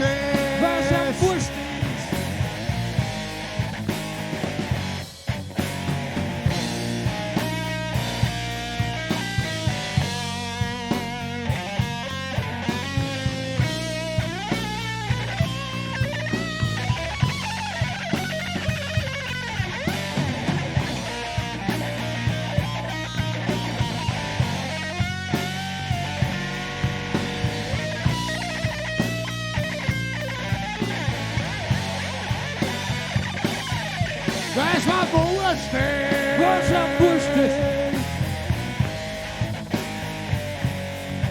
Was am Wurscht ist. Was am Wurscht ist.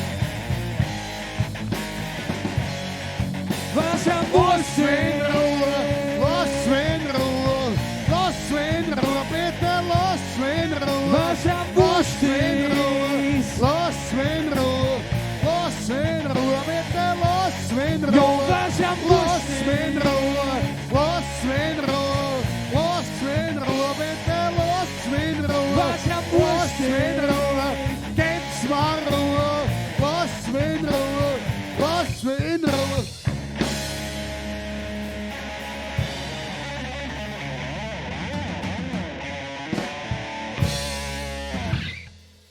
Ja.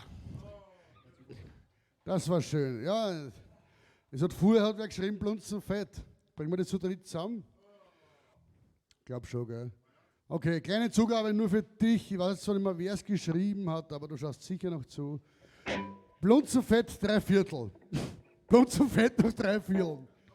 Also, Blunzen fett und danach gibt es unser kleines Frage- und Antwortspiel. Also schreibt eure Fragen. Ich glaube, die Frage, wie Schaas geschrieben wird, wird gerade ausgefochten. Ich lese da was von Duden oder waren es Duteln, ich weiß nicht. Aber da wird heftig debattiert. Wir haben eine Debatte losgetreten.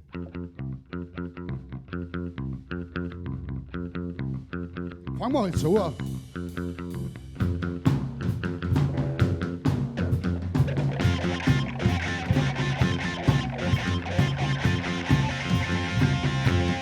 Ich geh zu Hertha, wenn ich heimgehe, dann bin ich ganz sicher. Blut sofort! Wenn nichts mehr geht, steck ich mir halt in meinen Mund ein Trichter. Blut sofort! Ehrlich geht kein mit, ich sauf der recht gern. Noch ein Zöpfknochen ist sie fett. Blutzeit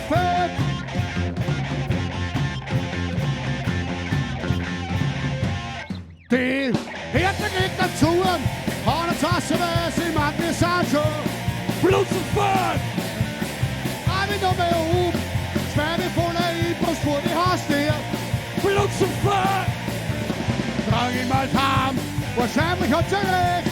Wir sind tatsächlich wirklich komplett. Komplett! Blutzeit!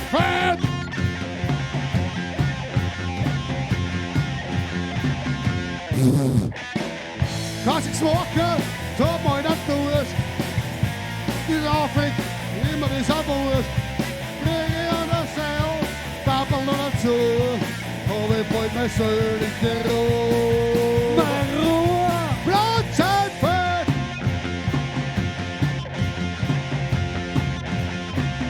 Zam, Prost!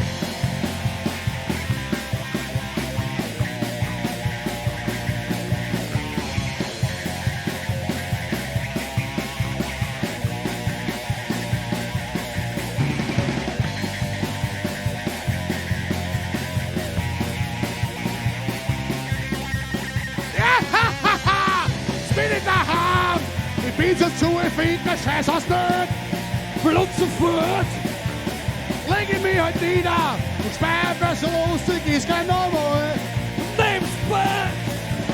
Freu mich auf morgen. So geht's auch wieder rund. Liebe Kinder, saufen ist gesund. Oh, gesund.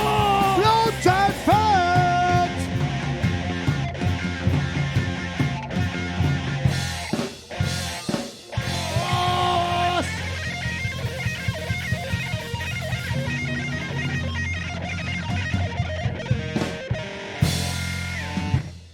Dankeschön. Gleich geht's weiter.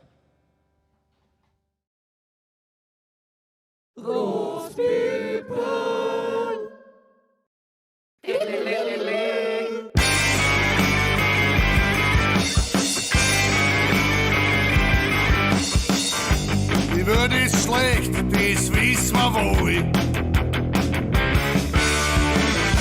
Und schuld dran ist der Alkohol. Doch da gibt's zwei, die opfern sie an, damit sie keiner mehr aussagt.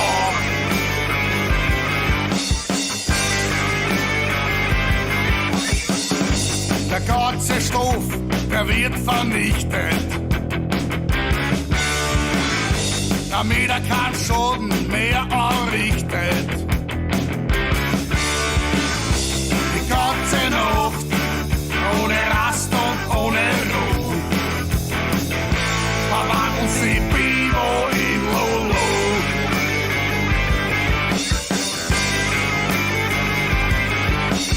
Pepe und Theo, sie stehen für uns an der Bar.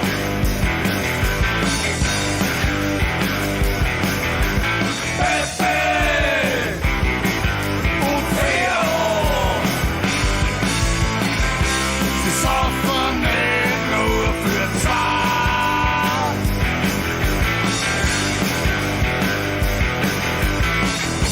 Sie funktionieren mit Durchlauferhitzer, weil sie verwandeln die kältesten Spritzer. Nur durch ihre Superheldenkraft in einen körperwarmen Saft.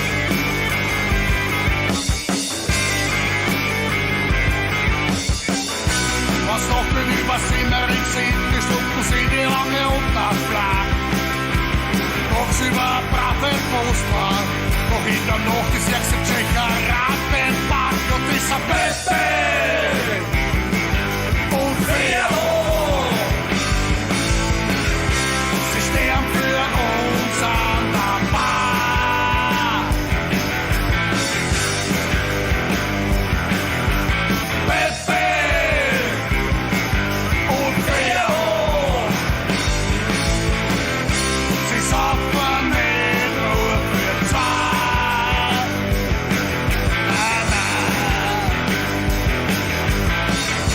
Denn über Wien die Morgengraut kann man sie wieder auf die Großen trauen. Weil das Teufelsdestillat der ganzen Stadt wurde unschädlich gemacht. Ja, was glaubt's von ihm, ha? Es sind nur zwei gewesen, sehr liebe Kinder. Pepe und Theo, sie stehen für uns an der Bar.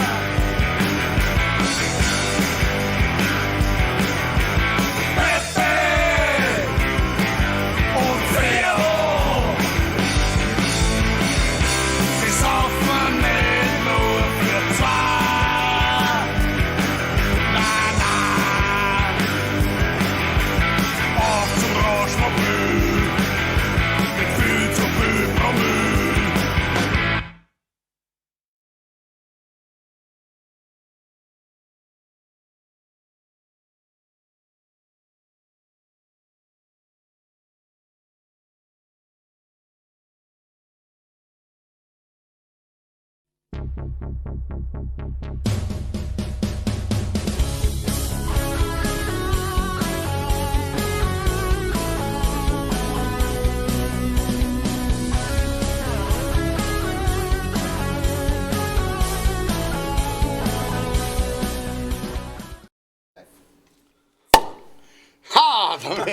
Welche eine Eröffnung für den Schluss. Ne?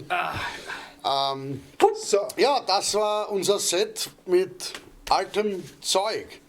Ich hoffe, euch hat es gefallen. Und ich weiß, wir haben nichts falsch gemacht, weil wenn einmal hinter der Kamera die Kamerafrau zu tanzen beginnt, so wie sie es getan hat bei Blond zu Fett, dann haben wir eigentlich alles richtig gemacht, glaube ich. Ja. Und wenn der S-Jelly sagt, die Songauswahl war cool, dann kann man sich freuen. Und ich muss sagen, S-Jelly ist ein mega Username. Also, die Jukka Floridsdorf hat man eigentlich schon sehr vom Schädel gehabt, aber der S-Jelly, der hat mir wirklich einen Ball auf Zeit, muss ich sagen. Man hat sogar so richtig ein Logo, wenn man schaut. Der hat sich ja wirklich Mühe gegeben. Wirklich wahr, ja. Ist S-Jelly vielleicht eine Band? Wenn ja, würde mich interessieren, ob die leibend ist. Also vom Namen her auf jeden Fall. Stimmt, der Name wäre gut. Mittlerweile tobt hier im Chat die Debatte, wie man jetzt Chars wirklich schreibt. Irgendwer hat geschrieben, es gibt einen tollen Kurierartikel darüber, worauf sich ein anderer echauffiert hat, dass jemand den Kurier liest. Ja, den Kurier nimmt man eher so als Ausweis, weil man würde nicht zugeben, dass man eigentlich nur die Heute liest. Ja, das stimmt. Man muss auch sagen, dass wo ist sie denn? Die Lea, die Streberin, hat im Duden nachgesehen. Und was der Duden uns sagt, zählt Öfe, würde ich sagen, oder? Bis immer Was hörst denn du auf? Ich tue da noch rum. Irgendwer hat da geschrieben, der Palettentoaster, dass das Peppe und Fell-Video ihm so gefällt. Bitte gerne, danke fürs Kompliment. Uns gefällt es auch. Unser erstes animiertes Video. Noch. Ja. Freut sich aufs neue Video. Da könnten vielleicht wieder kleine Animationen vorkommen. Vielleicht. Der Zacharias schreibt Arschmarmelade. Schön. Eine schöne Wortkreation. Zacharias, es freut mich, dass es dir offensichtlich schon besser geht und du wieder deine Muttersprache gefunden hast. Ja. Wir vermissen dich. Du siehst das, ja. Moin, servus, moin. Aber so brat ist er auch nicht. Ich hätte jetzt aber eine Frage an den Duke of Floridsdorf und den Herrn Schaar. Ihr macht so solche Emoji-Smileys. Schaut aus wie ein Speckschädel, bin ich das? Schau mal, die gehen unten so voneinander, gell? Ja, wahrscheinlich. Schau, da haben wir es, S-Challenge. Das wird tatsächlich eine Band aus Oberösterreich. Na, da schau her. Also wenn die Musik nur halb so gut ist wie der Name, habt ihr bei uns schon gewonnen. Und sie schauen sich mal geschlossen zu. Ne? Geschlossen zu sind wir auch.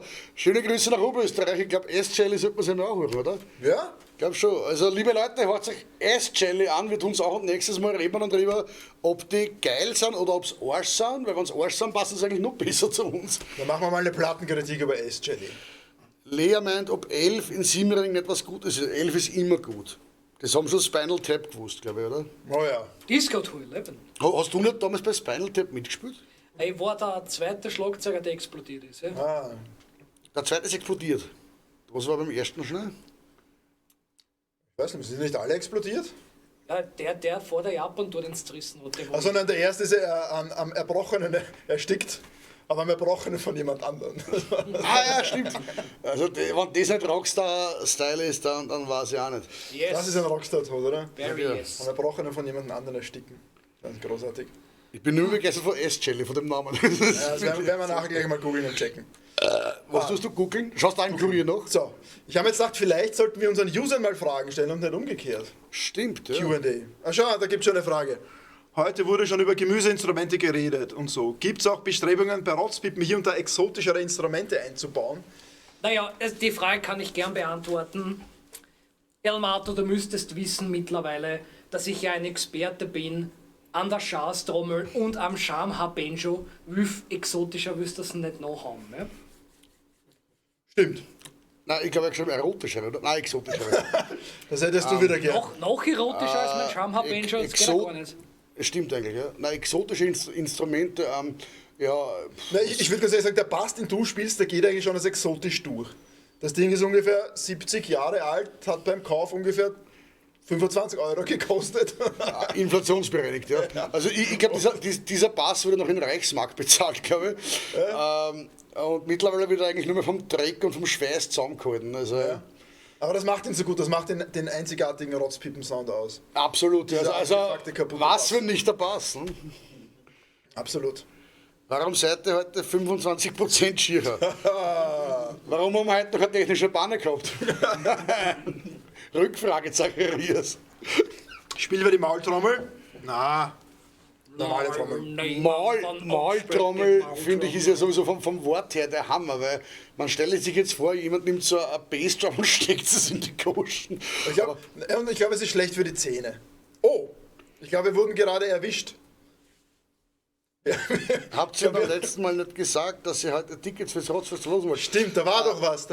Wie haben wir das jetzt schnell? Achso, falls jemand Vorschläge macht. Ne? Ja. Nein, vor allem die Lea hat eine gute Antwort gehabt, oder? Ich glaube, deswegen fragt sie. Was war denn schon die Frage? Nein, die Frage müssen Sie ja stellen.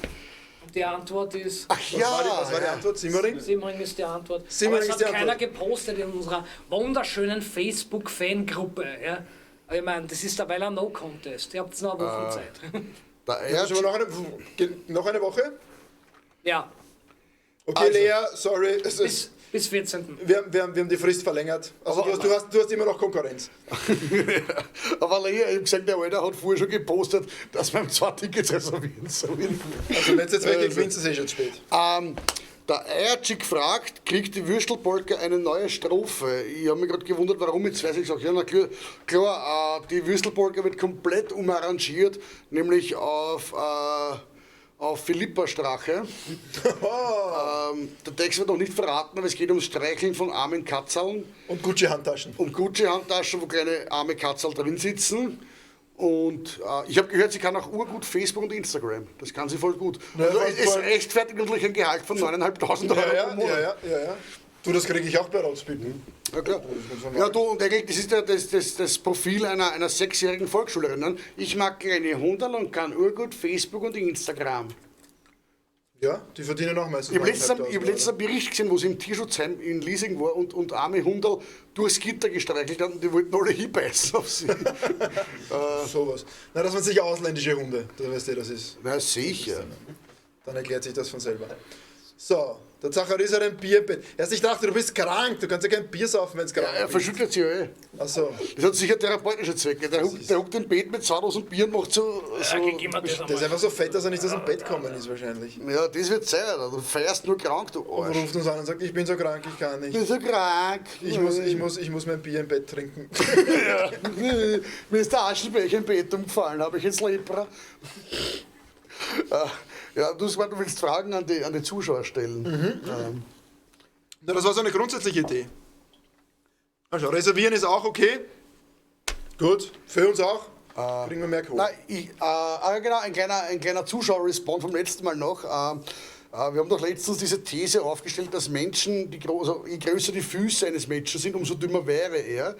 Ich habe dann, glaube ich, so beiläufig erwähnt, dass mein Bruder Schuhgröße 52 hat und habe gemutmaßt, dass er nicht der hellste sei. Dafür habe ich heute einen festen verbalen Rüffel bekommen. Also ich berichtige, die Behauptung, mein Bruder hätte Schuhgröße 52 und sei dadurch dumm, ist falsch. Richtig ist, er hat Schuhgröße 53. So viel dazu. Matthias, wir sehen uns bald. Und was ich auch noch einstreuen wollte, Entschuldigung, ich muss jetzt nochmal ins Wort fallen. Liebe Oma, alles Gute zu deinem heutigen Geburtstag. Du bist 83 und ich hab dich lieb. Liebe Oma, ein dickes Bussi von mir. Ich hoffe, du schaust nicht zu. Es könnte dein Weltbild von mir leicht verstören, aber trotzdem, liebe Oma, alles Gute. So, das wollte ich noch loswerden. Entschuldigung. So, wir haben Fragen. Wer hat dem Zacharias den Krankenstand genehmigt? Das würde ich auch gerne wissen. Der Zacharias selber wahrscheinlich. Das Geheimnis. Zacharias Unfall braucht keinen Krankenstand, weil er ist das ganze Jahr krank. Krankenstand braucht Zacharias Unfall, sonst würde der Krankenstand nicht existieren. Ne? Stimmt. Ja. Vor allem, du kannst auch nur in den Krankenstand gehen, wenn du vorher gesund warst. Sonst geht das ja nicht, so gesehen. Also das ist ein Dauerzustand. Ja. Manchmal bleibt er liegen, weil er nicht aufsteht. Eigentlich ist er nicht im Krankenstand, er ist im Krankenzustand. So. Krank zu und im Stand. Der Herr Schaar, das ist auch ein schöner Name. Ich glaube, das ist ein Wortspiel, das ich sogar verstehe. Wieso heißt das Herrscher? Herrscher, ja. Der würde gerne wissen, wann wir wieder mal in St. Pölten spielen. Ja, das würde ich auch gerne wissen. Ich würde eigentlich gerne wieder mal in St. Pölten spielen. Wohnst du in St. Pölten, dann lassen wir uns einmal spielen wir wieder an.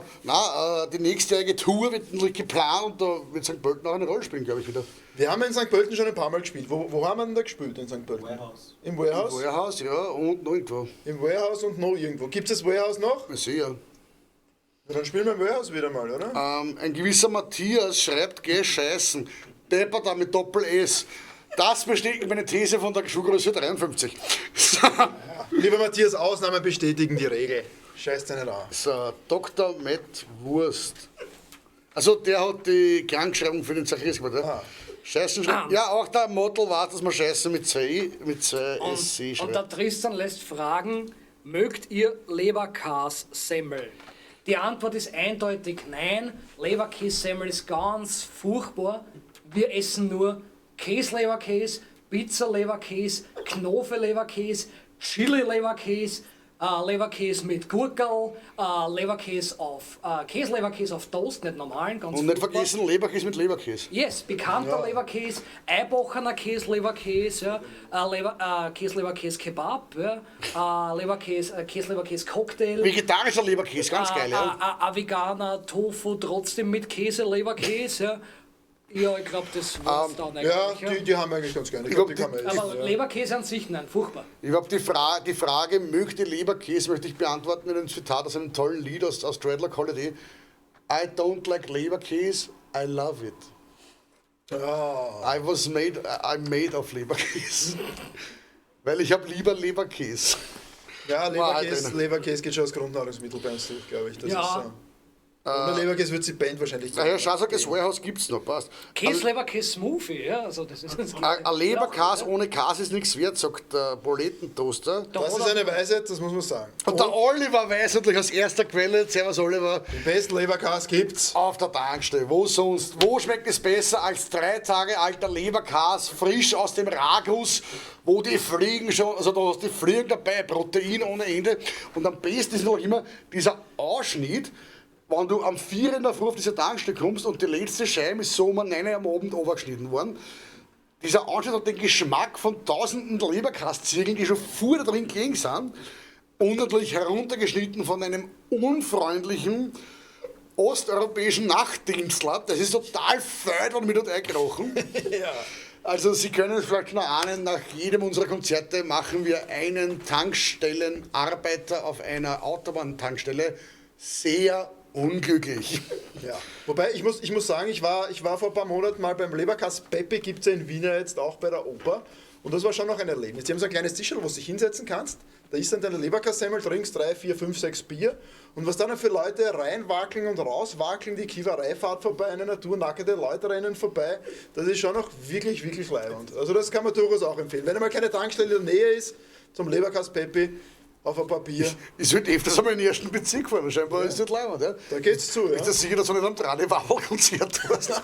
Ich glaube, da hat das verwechselt. Der auch gerne hin, mein Visum ist noch angerannt. Also, ja, gut, du hast keine City-Maut gekriegt, weil du hohe Abgaswerte hast wahrscheinlich.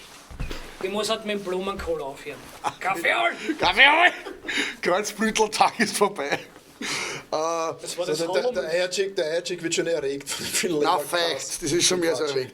Was ich noch sagen wollte, ich werde oft gerüffelt von meinen Bandkollegen, speziell von diesem Arschtal, dass ich bei diesen nächtlichen Tankstellen Leberkäse-Gemetzel, die wir da hinlegen, der Einzige bin, der zu diesem Leberkäse kein Bier trinkt, sondern, und das ist ungelogen, ich trinke dazu immer eine Kakaomilch und einen Joghurt trinke.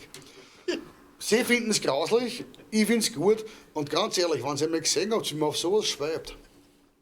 Das hat ein Büttel. Nein, die wirklich armen Leute sind, die nachher mit ihm im Auto weiterfahren müssen. Das ist ja das Ding. Das ist ja wirklich dann hart. Naja, ich mache das ja eigentlich nur, weil normalerweise nach diesen Leberkäse-Stopps geht die Stimmung im Auto mal zurück, alle werden ein bisschen müde und so. Und da denke ich mal, mit einem kleinen Lüftchen oder Rülpser kann man diese Stimmung aufwerten, zumindest dahingehend, dass sich alle verbrüdern und sagen, du Arsch, jetzt fällt schon wieder, du Trickser. Lass der Pepe jetzt was aus für die Werbung. Nein, ich befürchte nicht. Ich werde das nächste Mal fragen und ihm erzählen, dass wir eine große YouTube-Show haben und ich habe viel Werbung gemacht. Vielleicht kriege ich dann ein gratis Semmel. Pepe. Leberkäse-Pepe. Ja, habe ich wieder längst vergessen. Also eine massiven Reichweite von 7,5 Zuschauern. Na, aber wie sind Sie jetzt gerade? Na bitte 22, hallo? Das ist die große Zweiglein. Das ist doppelt 11, ja. Und damit können wir auch ganz gut schließen. Pepe am Südbahnhof schaffen es nicht einmal den Leberkäse ordentlich zum Schneiden. Na, dort war ich nicht. Ich möchte aber auch hinzufügen, es gibt eigentlich nichts, und damit meine ich absolut gar nichts auf dieser Welt, wo ein gewisser Zacharias Unfall nichts zum Motschkan hat. Das muss man auch ganz offen ehrlich sagen. Weltmeister im Extremranzut, 100 Meter Figuren-Sudern, Zacharias Unfall eindeutig. Ja, lernt der Wiener halt. Ich finde das aber klasse, jetzt wo er heute nicht da ist, wo wir richtig schön beim Lästern können. Ja, das kann er nicht Plätze. Hoffentlich bin ich nicht krank. Ja, damit wären wir auch schon wieder, glaube ich, am Ende unserer tollen Show. 22 Zuschauer, das bringt mich auf eine gute Idee zum Schluss noch. 22.11. das Rotzfest in der Arena Wien. Kommen Sie, wir haben uns schon einiges überlegt, wir werden uns noch mehr überlegen, was wir euch an Show-Elementen bieten können. Und ich glaube, nach der heutigen Show kann man sagen, es werden wieder viele alte Lieder ausgekramt und dort zum heftigsten geben. Genau, es gibt noch Tickets, wenige hunderte Resttickets sind noch an der Abendkasse zu kaufen oder bei uns zu kaufen oder in der Arena. www.rotzpimp.at und dann auf Shop oder bei der Ticket Arena. oder sonst irgendwas. Aber das war jetzt zwar nur ein Spaß, aber in Wirklichkeit, wie gesagt, wir haben es schon oft erwähnt, letztes Jahr waren wir ausverkauft, da sind dann die Leute plärrend und am Boden wälzend vor der Tür gelegen, weil sie nicht mehr rein durften. Obwohl drin, die sind auch am Boden gewälzt. Dieses Schicksal wollen wir euch ersparen. Ja, drinnen war es nicht viel besser. Die wollten alle wieder raus. Man kann es halt nicht recht machen. Es ist furchtbar in der Welt. Ja, So, darf mich jetzt noch zum Schluss bedanken bei unserem heutigen Stargast Carl Carlson. Ja. Und natürlich an... Er hat den Zacharias würdig vertreten, er hat das Bier auch nicht erraten. Ja. Schönen Dank an unseren Ersatz Zacharias heute. Er hat brav sein Pappen gehalten und getan, was er am besten kann, nämlich nichts. Und besten Dank an unser Kamerakind Betzinger, wie immer, sehr schön gemacht, sehr schön getanzt, wunderbar. Genau, ansonsten wieder wie immer unseren YouTube-Kanal, wisst ihr, abonnieren, toll finden, allen Freunden erzählen, dass das die geilste YouTube-Show ever ist. Und demnächst neues Video, also haltet die Augen und Ohren offen, bald ein neues Video, Rotzpippen, Blut und Kauderback.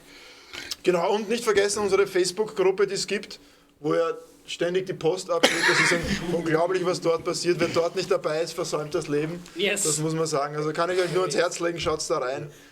Das war dann auch noch wichtig. Ja, ich hätte jetzt nichts, weil ich schon genug geredet. Also. Ja, was steht da noch? Werd immer eintreten. Gute Nacht. Ah, schau, der geht auch schon schlafen. Dann auch gute Nacht zum Duke auf Floridsdorf, gute Nacht Elmato, gute Nacht das ist das Stichwort. Gute Nacht Eierchick, ich werde mich morgen bei dir melden für unser Leitungswasser-Date, es wird ein Fest. Und das Gewinnspiel wird jetzt noch um eine Woche verlängert, oder? Ja, die Frage ist, welche... Die Antwort ist Simmering. Ja, also schreiben Sie die richtige Antwort in den Chat. Na, die Frage. Zacharias sagt Arschlöcher, das ist die falsche Antwort. Leider nicht gewonnen, Herr Unfall. Wo bleibt die technische Panne? Ja, ich könnte jetzt so schnell ein Bier irgendwo drüber laden, aber... Hatten wir tatsächlich eine technische Panne? Tut uns leid. Wir können mit dieser Tradition nicht brechen. Apropos brechen... Ja, also wir versprechen, beim nächsten Mal gibt es 2 Pannen. Eindeutig. Eine am Anfang und eine am Schluss, also durchgehend. Ja, die nächste Rotshow gibt es dann wieder... Mitte November. Ja, Mitte November. Also knapp vor dem Rotzfest gibt es noch eine Rotzshow. Zur Einstimmung. Und ja, Bussi, schöne Grüße an die Füße und an den Bauch auch. Danke, dass Sie dabei waren. Vierte Nacht. Wiederschauen.